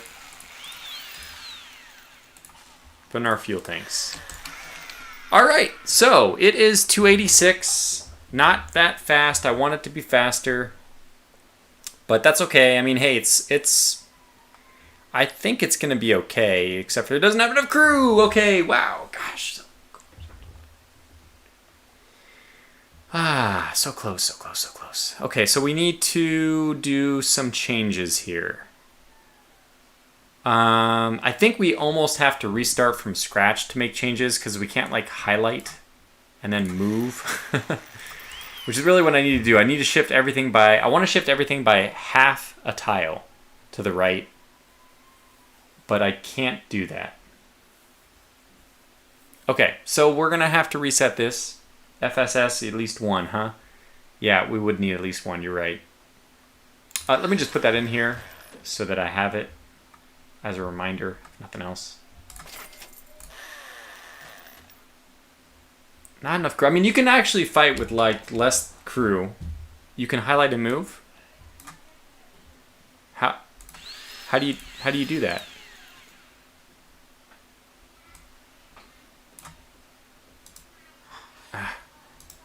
Okay.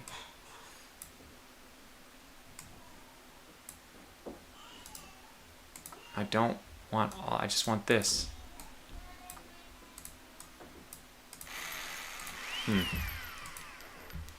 I can't get it to work.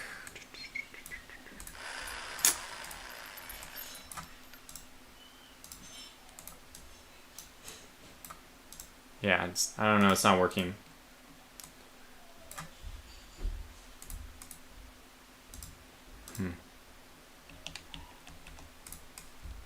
Yeah, I don't know how that highlight and work. That would be great, by the way. It is what I need. But I don't know how you do it. There must be a little trick to it that I'm not doing quite right. Or does it have to include the bridge? No. Yeah, you could do it only if the components were separated from the main. Well, if that's true, Berserker, then yeah, we might as well start. So let's just save this as the Gladiator Rev B. This is basically a Gladiator Rev B. It's not functional. I mean, I think we could test it. 75% crew is not terrible. And what? By the way, what are the stats on it? So it's 15. Oh my gosh! Wait a second. How much is the normal Gladiator? 27,000? It's all that plosh, man. So theirs is 27,000. My Rev B is 15,000. Let's just test it out. I'm guessing it's going to be a little bit slower. I mean, I think everything just functions a little less efficiently. Oh my gosh. Okay, well, it can avoid missiles. That's the good news. We actually managed to shoot all that stuff down. So if you were a very skilled pilot, maybe this has some... Okay, so let's see. Our Are my engines getting hit? Yeah, so not only are the engines getting fired, but look at the fuel tanks are blowing up. Sorry, I'm looking at the bottom left. So now missile hits our explosions. Yeah, well, I think we're dead. So missile hits our explosions, which means... So that would light the fuel tank on fire. Yeah, that, I mean, that, look, that did not go very well. I don't know if the engines died Texo from being destroyed, because I still had engines, or when the fuel tanks were blown up. So I didn't see... Okay, let's just test it again. Let's just test it again. We're going to get hit. We're just going to stand there and get hit. Let's pay attention just to how the damage is being distributed. So we see in the bottom left what we're looking at. I'm going to try not to get hit by missiles, though. If possible. Okay, let's take those. I want to take those. I don't want to get hit by missiles, though. Okay. I don't want to get hit by rockets, either. Oh, not rockets! Okay, so far, the damage I see is to my bottom middle engine, and to my... No damage to... Oh, God, no! So, yeah, so the missiles do damage to your engines. We just took some fire on the top. And I don't see damage to that engine yet. Okay, come on, stop firing. I have, like, a bad group that I'm up against here.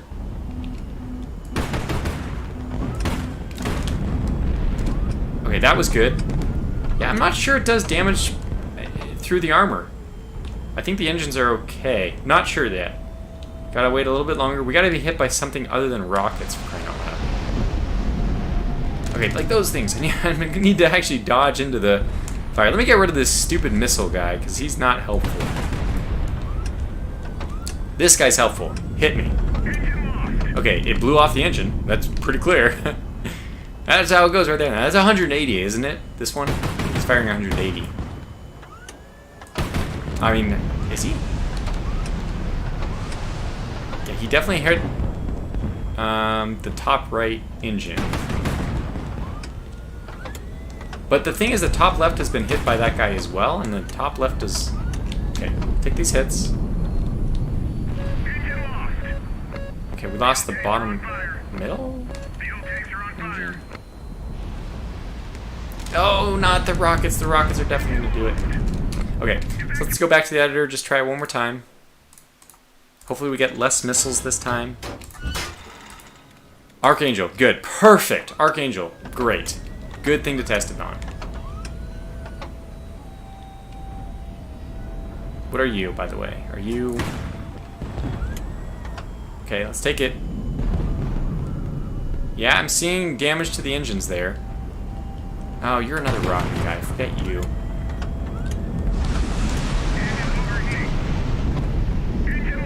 Yep, blew off the engine.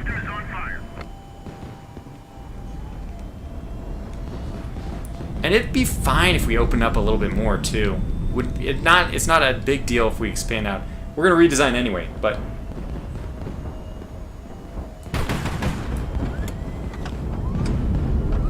ammo next to the engine has exploded. That was on the previous one, I guess. I don't need to kill this guy. He's good for testing. I need to kill this guy. Oh, okay. Well, it's funny. You can even survive a missile. That's the good stuff. We don't have any more fuel. So this is why I don't like putting fuel tanks on the outside. You're totally boned. I don't like putting anything on the outside. There's really nothing you can put on the outside. Everything that can be damaged, you should not put on the outside. You gotta make tough decisions. I say, so generators for me, fine. Because normally, the philosophy I have here is, by the time you're losing generators, you normally have lost other parts. That means your generator needs are less anyway. Okay, let's go back to the editor. We know what we need to do here. We need to reset and try again. So I'm still gonna go with this design. I think it's not a bad design to go with this original 4 all lumped together. And you know what? I mean, would it be crazy if we got 5? Yeah, I would actually. I don't think we need to go with 5. So let's go back to the same kind of design. Okay, now I need to make it, the bridge is now not the center, it is the top left of the center. So we're gonna go 1 wider.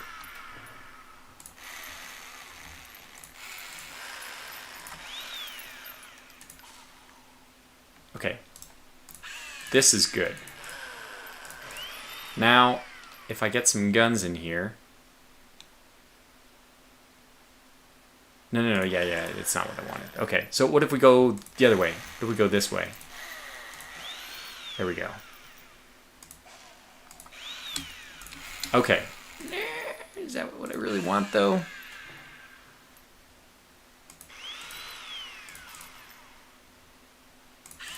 Just trying to keep things symmetric-ish. So this is that. This is that.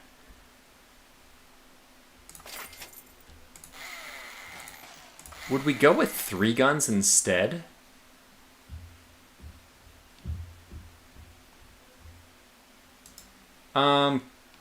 Texo, can you press... I mean, maybe swap the guns in there. Or Trifler, can you put NK25s next to each other? Yeah, you can't put them next to each other. So you can't do that. Didn't think you could. Would have guessed you would have known that. But we could just spread them out more. I mean, I think the issue with the engines blowing up is just that they were halfway dangling outside. I'm fine putting the engines on the outside, as long as we're like just not... Like if we put the engine into this one, I think the block has to break first before it gets to it. If you do the triangle like I had done, it's kind of like dangling outside. I think that was the point that Texa was trying to make.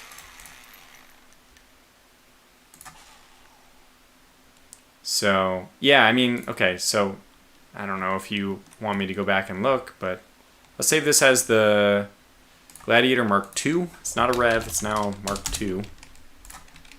Let's go back to the Rev B. Yeah, so I don't think that you can put these engines on top of each other. Yeah, okay, there, but you made me do it. Can't do it.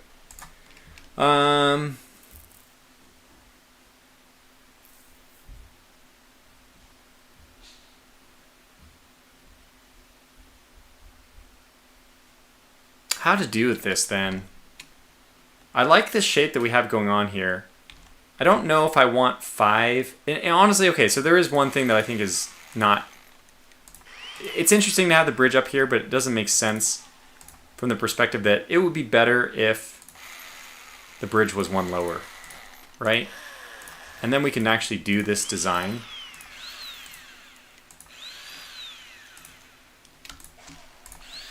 Okay, so now we have a starting point.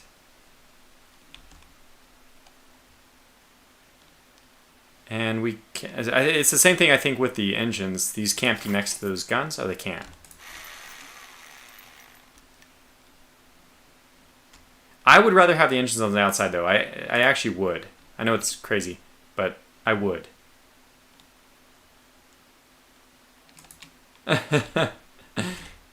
No, people just don't want to... Hey, at least I got the title of the stream right this time. So, you know, we're slowly getting there. Slow improvement. This is probably better to use for those corners. And then what will we do? Have a half... Okay, I think this is going to be okay. I'm starting to get it. I'm starting to have a brain idea. Something like this. We'll put a diagonal piece in the middle there. It'll be like the perfect circle. However... I don't know how to deal with the MK25 stuff though. Yeah, I think I'd rather have these. I think I would still like to try. I'd like to try to put them on the outside.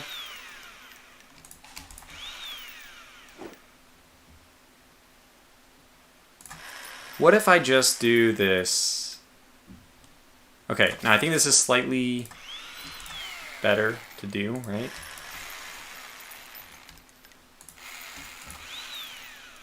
Because there will be like pods here or something like that. I probably should do that up here as well.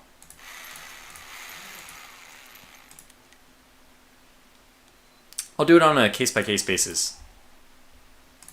Okay, how are we doing here? Let's just stop and look at what we got here. We're going to have 4 engines, and these are kind of obvious where they're going to go.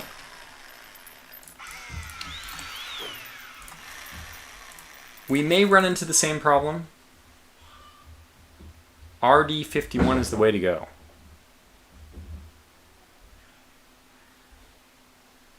This is fixed propulsion, though.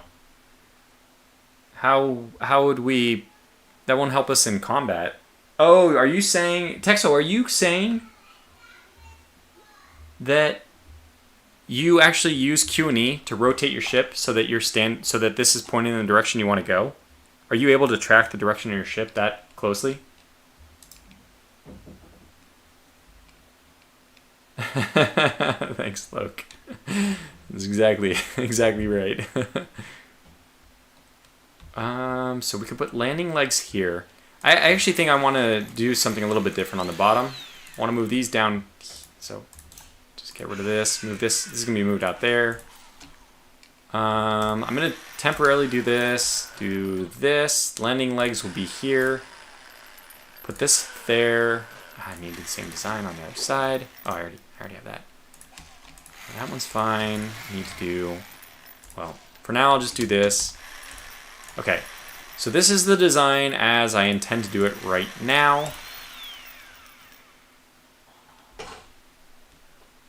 So Texo, if you aren't using your static engine to maneuver, how are you? Why? So I'm trying to understand. You're not using the RD59. You're saying that you should use the RD51 for speed or whatever, but it will only help you move up or in the direction you're pointing, right? Oh, 2 D30Ss is worse than 1 RD51. Yeah, I'm not planning to use that many. And by the way, what you're saying, I don't know if it's exactly true, because 2 D30Ss, aren't they smaller in footprint? They only take up, they're 2x1. How big are these? Do these need the ultra large hull form? It looks like they do.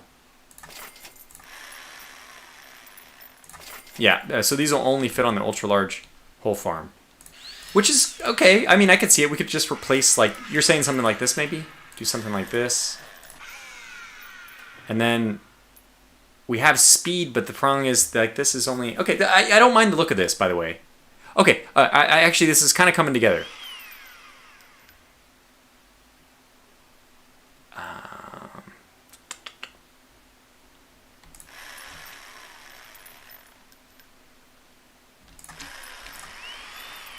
These are going to have to be replaced, though, because I think that it's only 3 tiles that you can fit in there. Yeah, I have to replace these, probably with the same system here.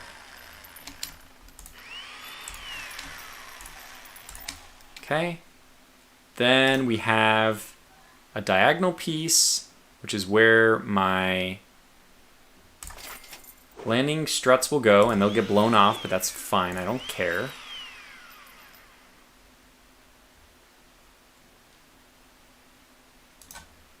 Then I need... I don't even know what will go down here, but, you know, some just generic don't die part.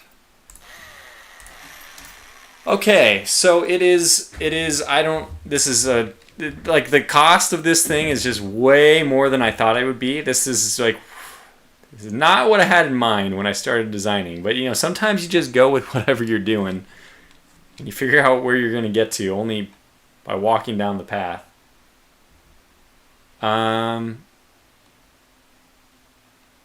So you're saying this is much more thrust and much less consumption. Yeah, so let's do the comparison. We need fuel tanks first. Let's just put on, for fun. Oh my god, this is horrible. top row, just give me some fuel tanks. Okay, there. Now we have something to gauge range with. So this is 735, 217. Somebody write this down. Let me write this down and check. Oh, God. 735, 1470, 217. 735, 1410, 2 was it? Is this right? I don't even know if that's correct. Somebody write it down if it's not correct. 1410 says should be 1470. So that was close enough. So 1470, 1470, 1470. Now let's go and remove this. And let's put on...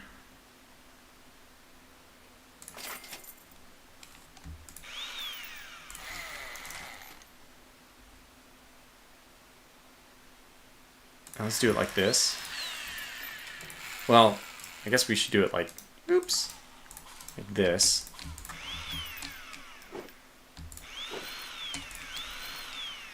Engines. I expect this will be worse. Oh my God, it's better in every single way. Holy cow. Texo, what kind of nonsense are you spewing? Okay, so instead of 735, it's 1159. Instead of 1410, it's 1926. And instead of 217, it's now 166. They're not active. What? Oh yeah, I know that they're not active, but they're just not. They're still being calculated correctly. I just need to add the D30S. But Texo, you can't compare 2 versus 4. That's like comparing 1 versus 4. I mean, that's like saying, hey, let's just compare 1 to 1. You can't do that because it takes up 4 spots. I mean, it takes up 4 spots, right? So let's put up the large hole. See the note that the large hole takes up 4 spots? No, you can't compare. I'm doing... how much space does one RD51, how many tiles does it take up? It takes up 4 spots. 1, 2, 3, 4. And I am comparing the same footprint with how many engines I can get using the D30S. Okay, I mean, sure. So if you compare only one D30, if we just compare, like, let's say one D30, I've only added one D30, I think, right? This is... what? Still better in every way? Okay, let me compare 2. What the hell? Okay, so what is going on here? You're saying 2 D30s is better? Let me do it in the same footprint now. Let's even pretend that these take up the same space. What's going on here? Not sure what's going on. Okay. This is faster, longer range, and less consumption. Wait, what? Are you saying that this... okay, so let me look. This is 912. So 900, 1700, and 180. Now let me... am I doing something wrong? So if I take them off, by the way, the values change. So it looks like they are working. Now let me get rid of these. So we'll try to not penalize it for taking up extra space. Put on this whole part. I must have done something wrong. Sorry, it must have been my fault. What the heck? It's way worse. It's way worse, Texo. Come on, buddy. This is not good. This is not good at all. This is not good. I don't understand this. I think that the advantage of this might be if you want to limit the horizontal. God, what the heck is the use for this? Okay, yeah. So Texo, yeah, if you compare just the engines, it's better, but you have to compare the amount of hull it needs to be mounted on. So this large hull is very heavy. I mean, we can figure it out by just adding it up here. It is 1939. Yeah, it's like 600 tons of space. Oh, God. Yeah, so you're right. If you don't if you don't look at the space, if you just look at the specs, it is better. But I think the D30Ss, this is my gut feeling. The D30Ss are like so efficient. You want to use them for everything strategic map related. And that's why I chose to use the D30Ss on my Tiny Turtle. But okay, so let's where the hell were we going here? Now let's not use the D30. Let's try to use the D30Ss, but I don't even want to use the D30Ss on this thing. Let's make a really good brawler. And for that, I don't even remember what I was trying to do here. Something like this.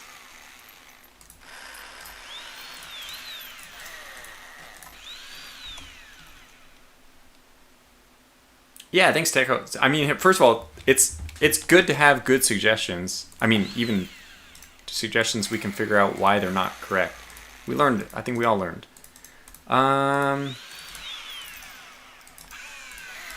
So what are we trying to do with this, though? I don't think we have enough space to get everything in that we want to get, because I'm going to need generators.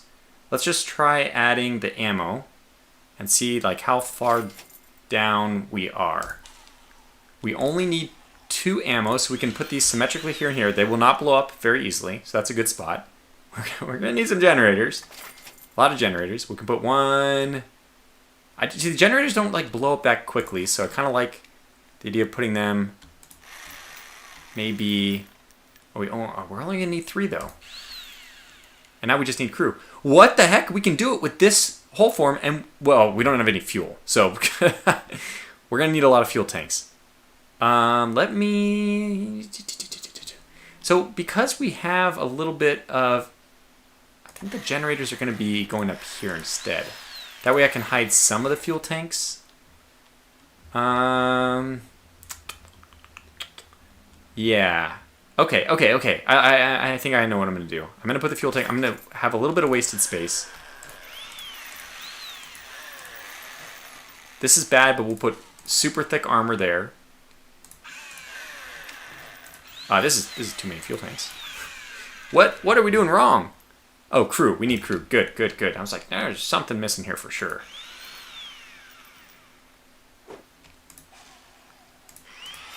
We might put D30Ss there instead.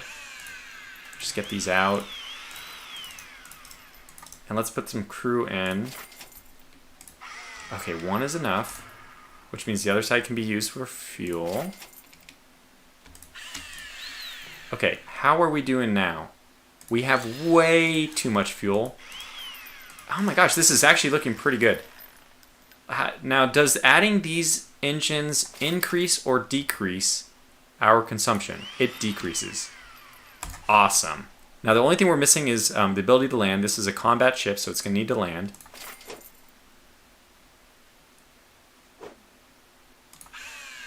I like to do this style. Maybe I can do it like this. Be a little bit wonky. Is that going to obstruct the engine? Oh, those are thruster engines. I'm not going to obstruct it at all. So do like this, and then we'll put the toe out. Get a small toe. Wish we could test this, but there we go. All right, it looks horrible. I don't like it. Can do this instead. Let me try this. That might be the best. Okay, there it is. Something like it. Fuel tanks under the engine nozzle. Yeah, right. I see what you're saying.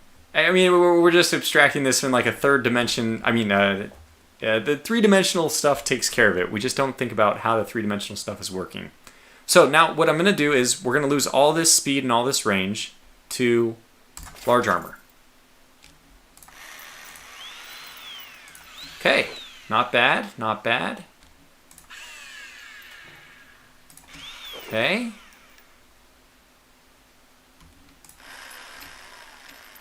Okay, we're down to 400. That's could have been worse. Now I think we go back to normal armor.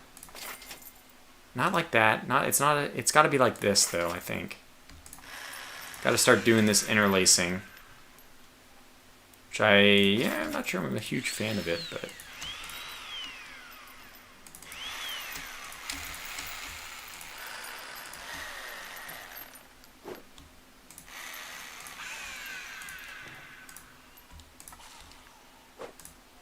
why don't you think you're connected? You're connected. Don't give me that. All right. How is this looking now? Because we might have engine problems again. But I like this better in a lot of ways. You can place armor under the maneuvering engines. Yeah. I think that this is what I definitely want to do. I want to put the same armor I have going on over here. Oh, I actually missed one spot, so let me just put normal armor there.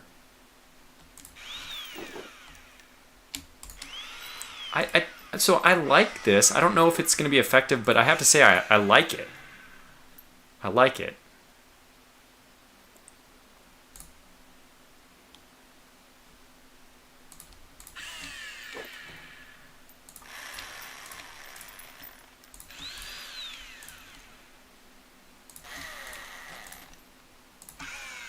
Now, did that block this at all? Oh yeah, that's a normal. I keep forgetting that that's a normal.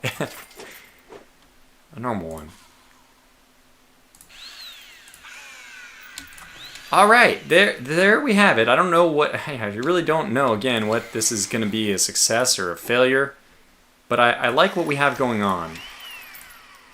And what's our total speed now? 330. Perfect. Perfect. It's a hexagon. It is a hexagon. You're right. Oh my gosh, it's a hexagon. And every gun can fire in all directions, and our generator is what... Okay, at least the cool thing is the bridge pops out the most. Ammo is well protected, fuel is not, and we have one huge oversight here. We need the fuel we need to take off some fuel. That's alright, the range was too high anyway. We need to add some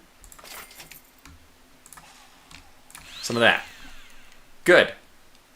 Okay. Looks like it's impossible to protect maneuvering. Texto, I think this is not 100% sure, but the maneuvering ones, I think their footprint is smaller than they appear. I don't know if that makes sense. The stationary ones are definitely going to stick out, but as long as the nozzle's not obstructed. Anyways, this is not bad. We have 6. Oh my god, how is this? This thing is just... Okay, but is it a brawler? Question, should I just put the D80s on this? BG Swore says, slap some missile in that. Yeah, maybe I should, too. I don't know, let's test her out. First of all, this is the Gladiator Mark II. I'm going to save it. It's the Mark III. The Mark II might be something different now. This is the Mark III. It's going to be called probably the Hexagon Turtle or the Hex Turtle. Hex Turtle kind of has a nice ring to it because, you know, the double meaning. Alright, we're up against a Paladin, and an Archangel. Not ideal, but let's see if she can maneuver. Her initial maneuvering is not promising.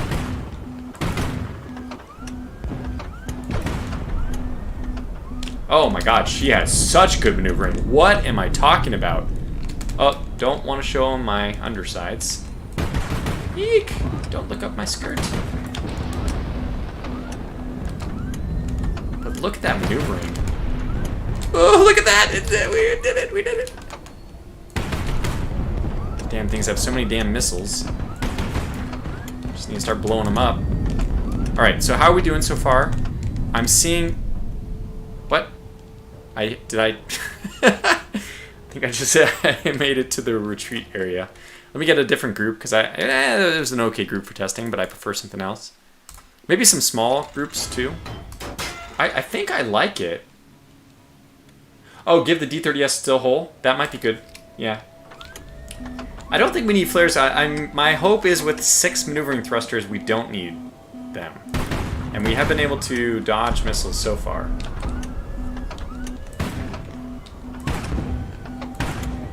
I mean, I didn't even have to use shift there and we dodged it. Okay, this is going to be a problem. This guy firing. Awesome. Yeah, this thing has a lot of maneuverability. It doesn't look like it, but it does. Like, we're dodging all these shots not by merit of them just missing. It's actually because we're quite maneuverable, turns out. Oh god. Look at that. Just I like it. I like it. I like this thing. I think this is good. I have no idea though, and something obviously we need to check out is how pricey is it? It's definitely good. I mean, I also don't know how much fuel it's going to use. And look at that. We face tanked those shots. Not any damage to show on our armor. Oh, man. I'm starting to... Look at... Of course, everyone in chat should know that this thing is not as good as I'm saying it. It's because I designed it, and then you just always like something that you designed. But I have to say I do like it quite a lot. We probably don't have enough money. By the way, I mean, I should show you. I've been theory crafting what to take for my just perfect amount of maneuverability. Just enough to get us out of the pinch.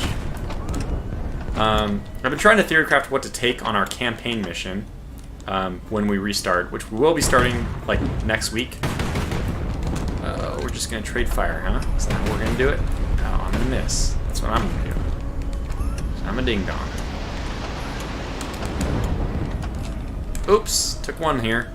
But look at the guns, I mean, sorry, the engines have not really taken that many hits. Oh, we got him. Oh, cool.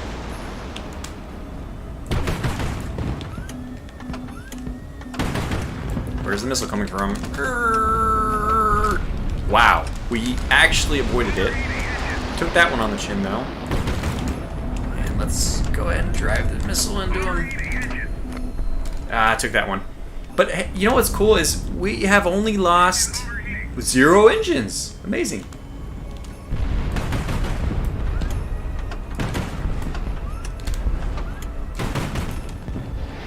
Go down pretty quickly. Avoid some rockets. I like this thing.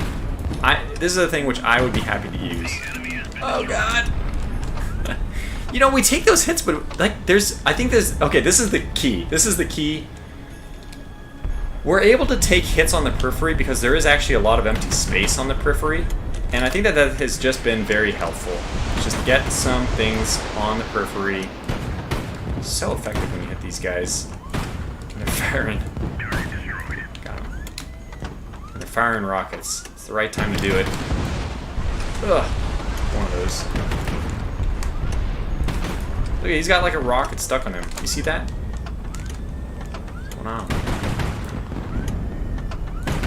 But, I mean, look at the now, I really wish we would actually get a damage report. Going down.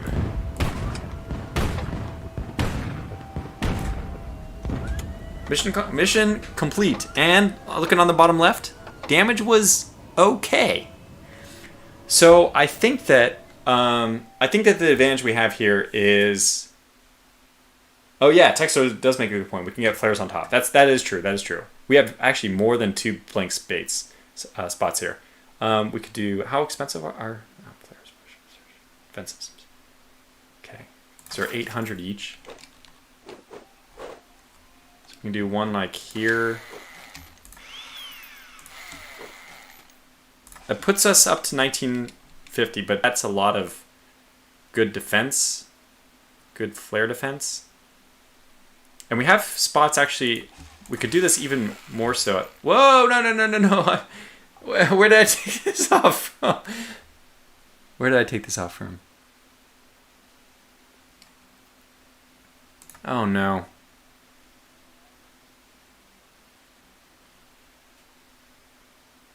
Oh no. Where did it come off from?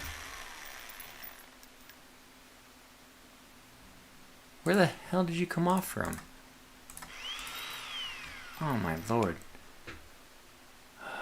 Must have been... You gotta be kidding me. Like, am I crazy? Where did this come off from?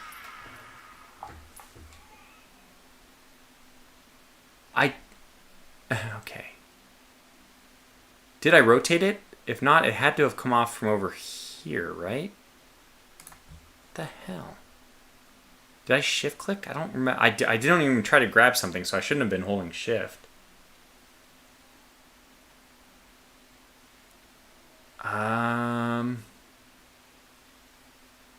Okay, thank you, Loke. Hey, Loke, our hero, says that I just duplicated it by accident. Thanks, Loke. So, I don't even know how that happened. I must have copied it. I don't even remember holding shift. Nah, I'm going crazy.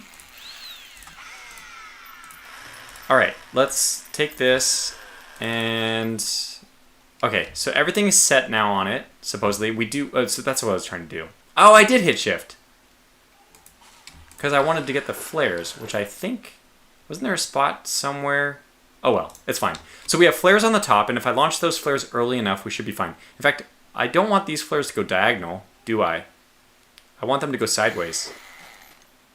Are they obstructed? Wow, they still fire? Wow, they still fire. Kind of bizarre. Okay, good. So let's save this. Now, that is a bit more expensive. You know, we're dealing with 8 times 3,200 more. So if I was to take off these flares, the cost of this thing is pretty cheap.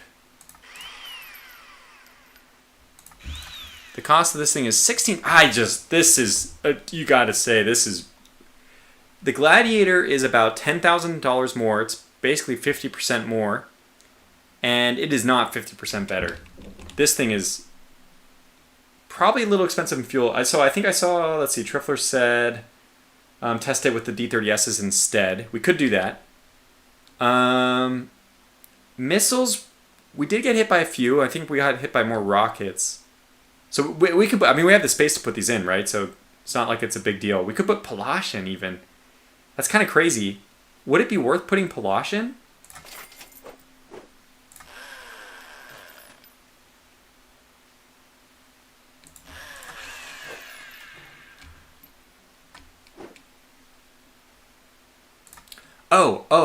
Oh, no, yeah, it won't work.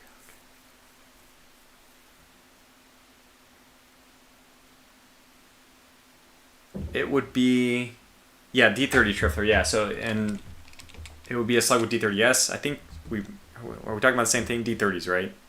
Swapping out the MK25s. The thing is, I'm trying to figure out what is the use for, so if, I'm looking back on that. I think I don't want the flares. Okay, and let me just explain why. I think, you know, is there any way I can make this design available? I don't think that this is good enough to make available, but if anybody wants me to, I can. This is my theory on this.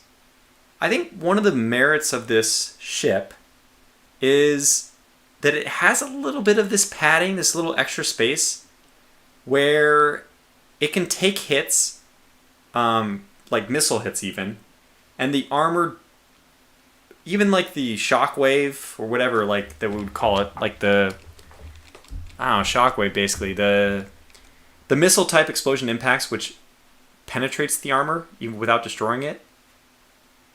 It doesn't, the empty gaps mean that it doesn't really matter.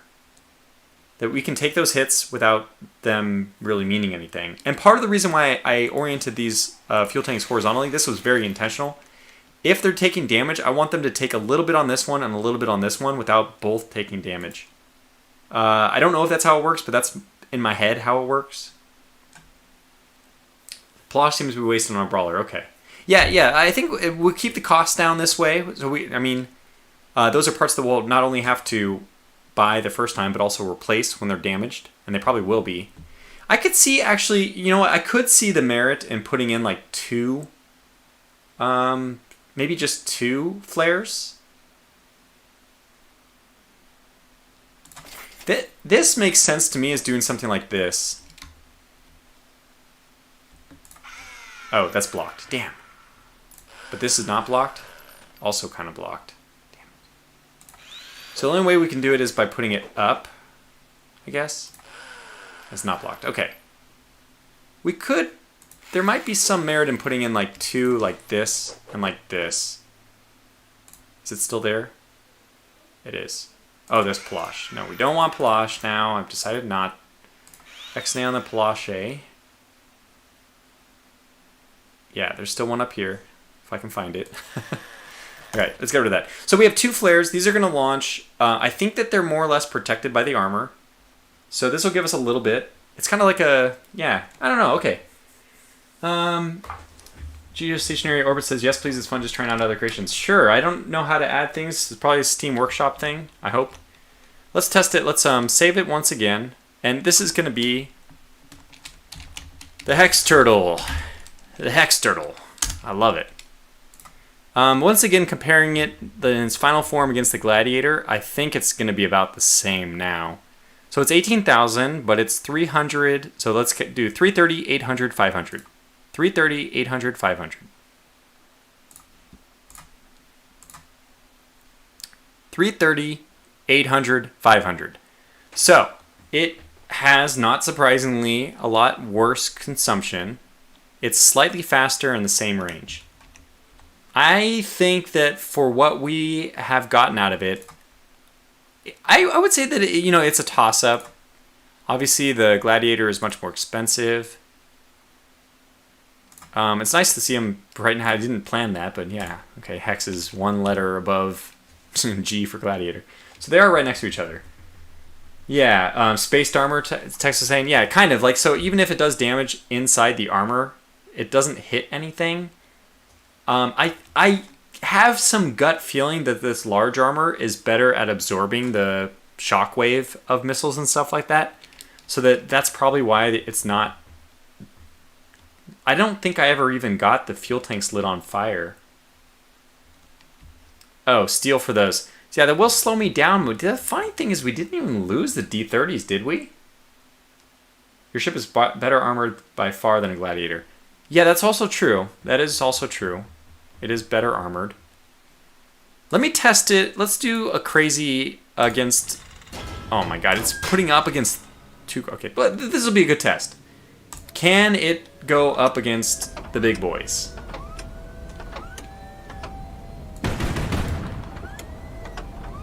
Now, a lot of this testing is kind of like pilot skill too, right? Well, I'd say starting off, it's good. So far, so good. I think that being up against these, perfect. Perfect. Being up against these 2 is probably the best deal we could have gotten. And that guy is just not very friendly to his friend. Friends like these, who needs enemies? And I keep forgetting I actually have flares. And they work! Oh, it's cool. It's really cool. Flares are working. Armor so far, not bad.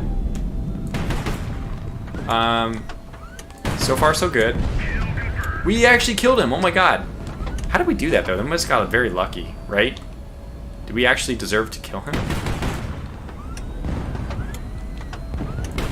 I guess I can try to long-range brawl. I really hate long-range brawling. But our accuracy so far today hasn't been terrible. I need to at least see him. Let's quickly maneuver. Yeah, this thing is really good, man. I really like it. Oh, lost control engine kill. Awesome. Yeah, that's what I think Trifler was saying at some point, that these only have 2 engines, so if you can just get the kills on the engines. But look at that, we can kind of face tank their proximity fuse.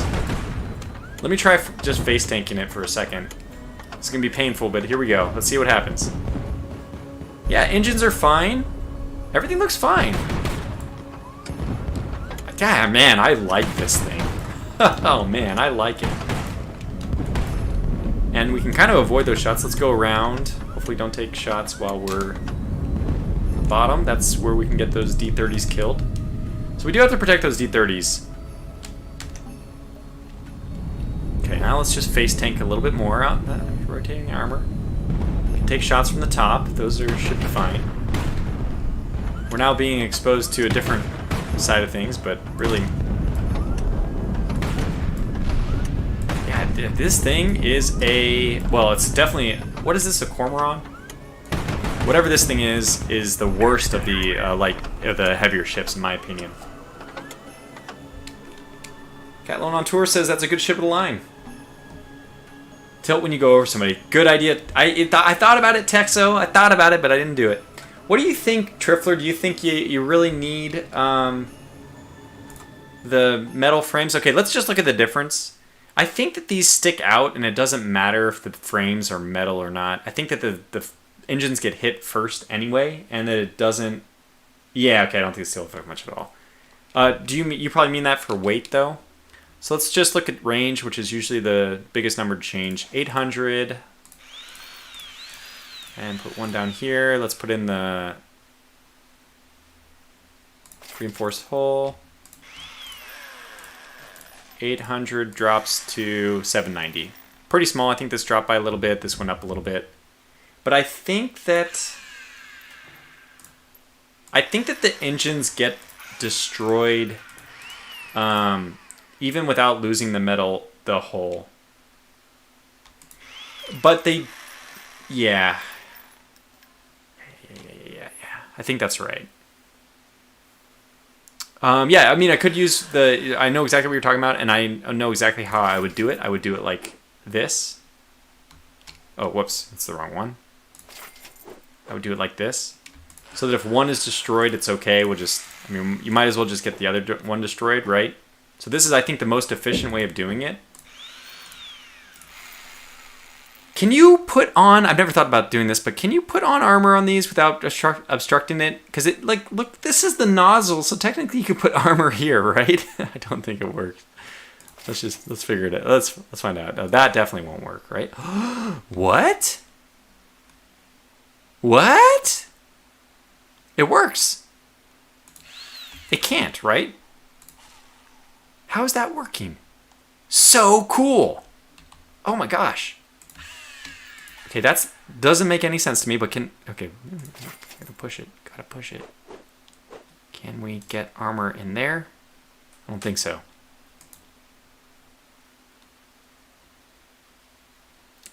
Does it impede the thrust? So it doesn't show that it impedes the thrust, which is... Am I crazy? So is there a difference between this one? I think it's a weird thing where this should impede the thrust, but I think it's a bug. It doesn't. This is crazy.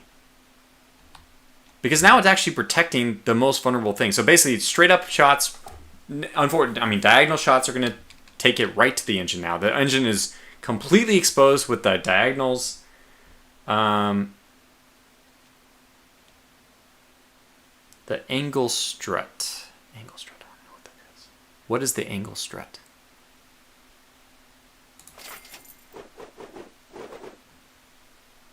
Yeah, it actually tells me I can't do it near the engine. To me, it looks like this armor shouldn't work. But this also means I don't know. When you... Yeah, so I would say my gut feeling on this is maybe this is a different variant. It could work. If this armor... The thing is, most of the shots to these engines are going to come diagonally, and then they're just going to be hitting this engine directly. There's no sharing of the damage with the hull.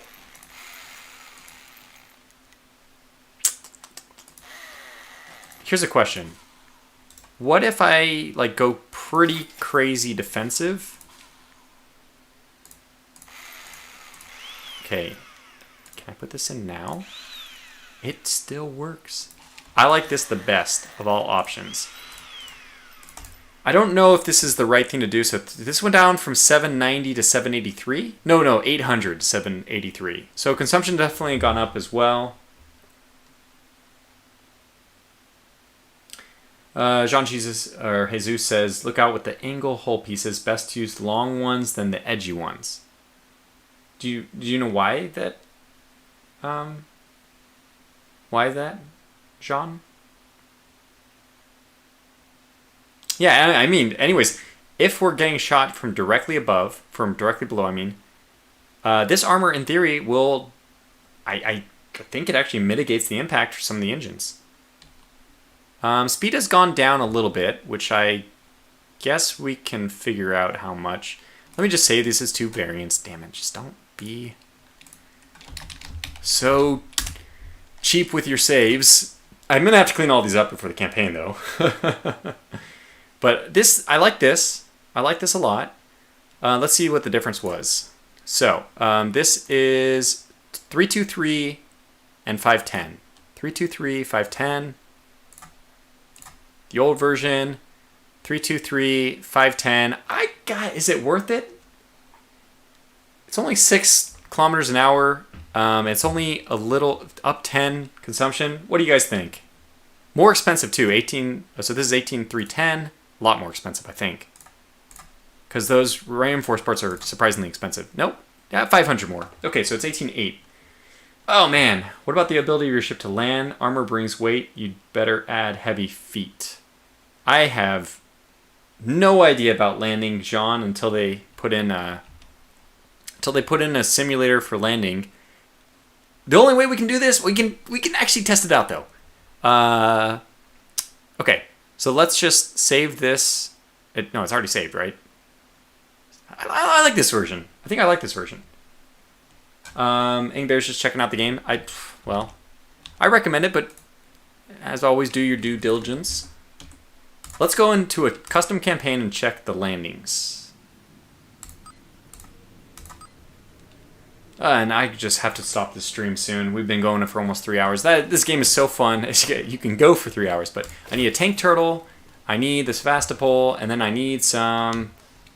Where is she? Hex turtles. Creepy turtle, hex turtle, Rev, A, and the other one. Sure, why not? We'll take 2. Where are they? Tanker turtles. Some teeny turtle Revs A. Oh my god, this is awesome. I love it. I love it. I just really love it. And then we got a Mama Turtle Rev A. Where are you? Where are you, Mama Turtle? It is nice to know that, by the way, that you can have the aircraft hanging over the edge as the Mama Turtle does. I might go back to that. Okay, thank you. Trifler says that there's a guide on what lights to use for what ship. Just put one of these in here. This is like a legitimate... I feel like this could be a legitimate campaign, but we're not going to treat it that way. You'll need bigger feet for landing. Either you'll blow your little engines. Let's find out. Alright, so let's just take Hex Turtle Rev A with a tanker and go do your thing. Really excited about this. I might be able to land them here. Can you land them here? Oh yeah, perfect. Yeah, we just do it here. So this is not exactly the same design. This is like not the Rev A. So this is the one with the old hull, but let's just put this on the docks. It's slightly lighter. Oh yeah, this has good engine response so far. 500 meters. 300 meters. Oh, you know what? Oh god.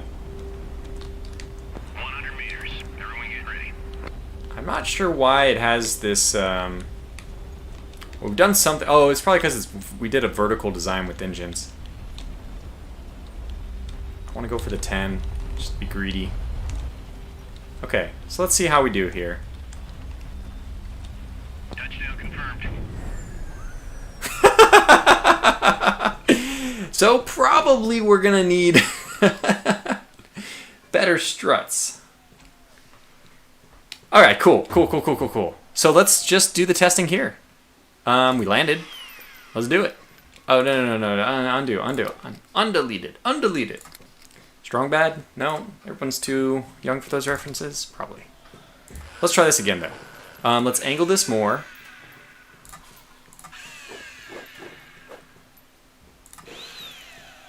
And then let's do, like, sell this and do...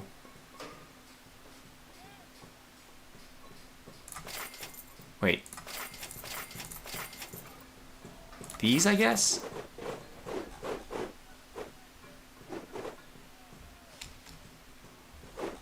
Sorry.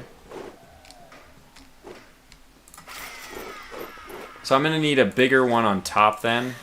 Okay. Okay. We'll figure this out.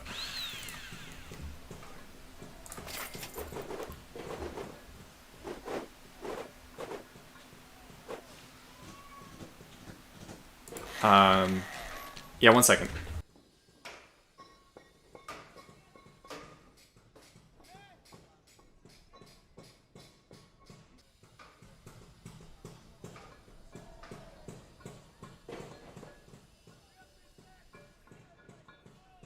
Alright, stream has to conclude very soon. Family time, family time. So let's just go for something like this, then. I don't know, I just always look at... I like this design. Top doesn't have to be heavier. Two-piece legs bounce, which... So when I think of what to do here, I think of having one piece out like this, maybe. Then one piece out like this. Can we do it this way? And then, you know, and then one piece out like this, and then one piece like that. What do you think? Okay, sorry. Can't help myself.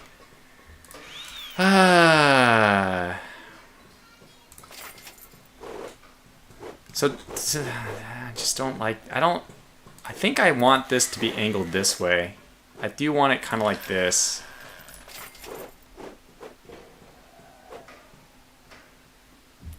Can we do it like this? No, that's just wasteful, Trifler? Are you referring to... Hey, stop deleting my design. Okay, so let's go 1, 2... 1, 2... Better like a crab, okay. Let's try this, though. So this is 2 off vertical, or horizontal.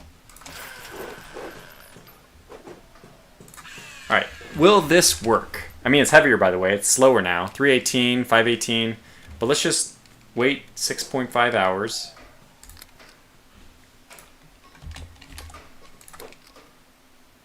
And see what happens.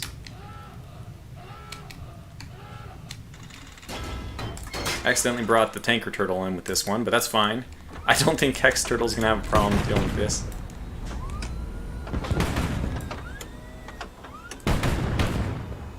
Whoa! How dare they? I did not take them seriously. Wow, this guy's cranking on me. He's got the AK-100 for sure.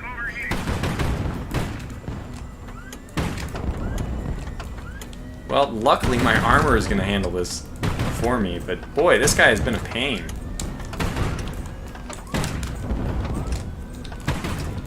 I think we got him now. The enemy has been destroyed. That guy doesn't stand a chance. But look at the damage to my ship, like almost nothing. Oh, it's so good. I really like this design. Oh, man. Okay, yeah, we just don't care about this. You know, just auto this. But I'm going to manual it just because I don't want the game to ruin anything. So let me just give an order, like a teeny turtle rev A, go over... Look for a secret city or something. Wait, no, don't do that. Don't do that. Land. Alright, good. They're doing it by themselves. Okay, good. You did it, and you land, and this is the important thing. How is our landing going to go? We already know it's going to go very poorly. This is the Rev A, which is actually heavier. Beginning final approach. Fire reverse thrusters. It's so... Look how beautiful it is when this thing fires all of its engines, though. Oh, it's so pretty. Oh, God. Look at that. Almost not damaged at all. Probably could have done that a little bit better.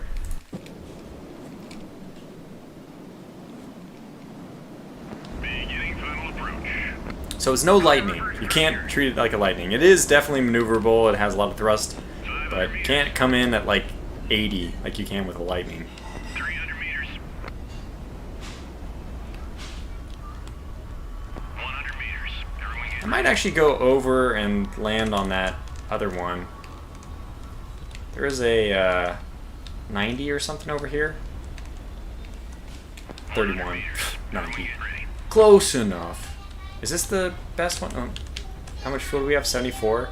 Now if I go up, it never returns, right? You never go back out to the... Oh, you do. Yeah, 31 is the best we got. Okay, it's fine. Plenty of space in this 30. If I... Look, we know the feet are going to have a problem anyways, right? 100 meters. Everyone get ready.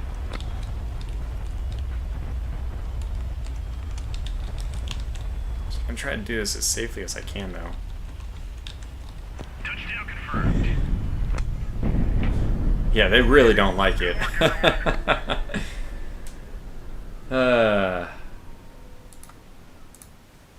Alright, let's try this. Oh my gosh, we almost like completely ruined this part. So yeah, we need to repair. We can try a different design, by the way, with this one. You can go and try like... Okay, what do we want to try instead? What if we do like a big part... Okay. If we do this style, does this work? So how many was this off vertical?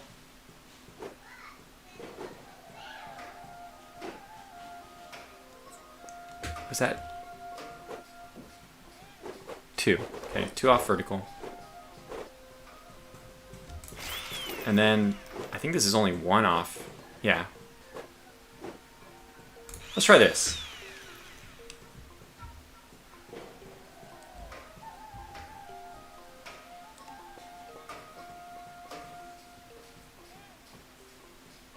Big, fat, heavy legs are the thing.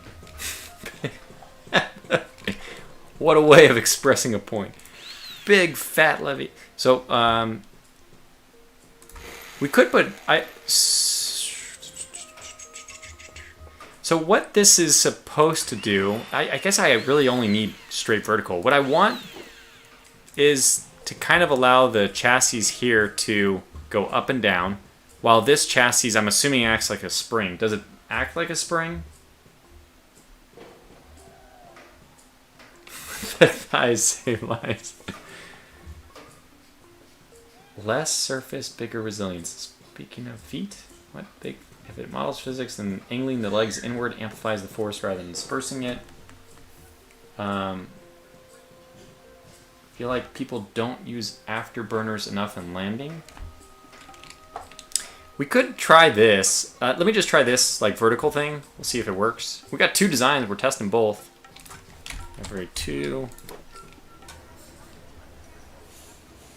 So now we just go to the strategic map and wait for this to be done. Okay, good. So now let's take this guy off. Where are you, X-Turtle?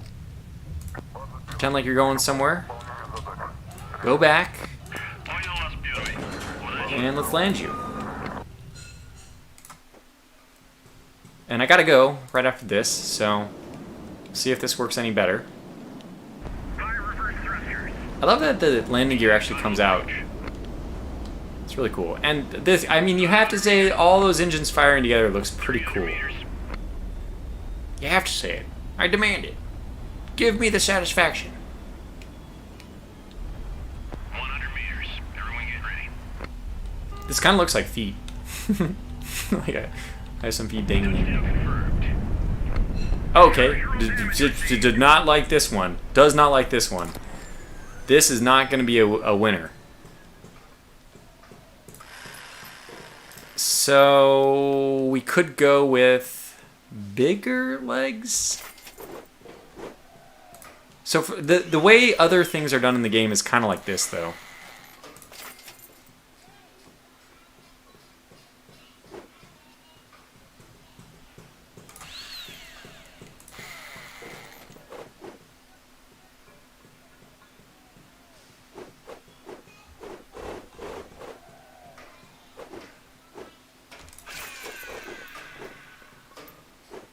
All right, let's try this. I hate it, but we're just experimenting. I hate it, but let's try it out. Oh my gosh. Oh, it's so ugly. What happened to my beautiful looking turtle? All right, let's try that. That's gonna take 8 hours. We got this one though. We have a new thing in design. Try this one. Go back. Okay, let's try this again one more time, and then we gotta go. I mean, I'm gonna have to practice this off camera if this one doesn't work. Use the second from the bottom for the lower segments. Well, let's see how Mr. Crab does here. 500 meters. 300 meters.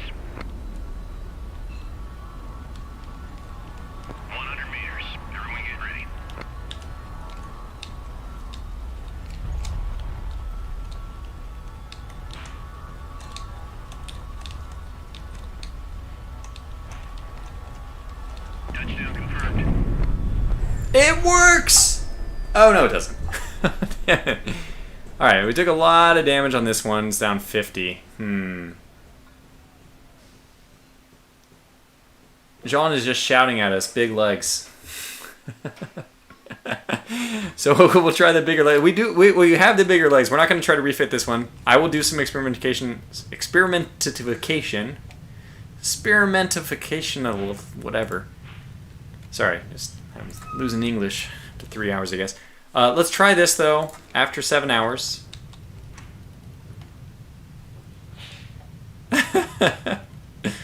Here we go. One last shot. Oh, it's already landed. So, not yet, not yet, not yet. Just wait, just wait. The V3.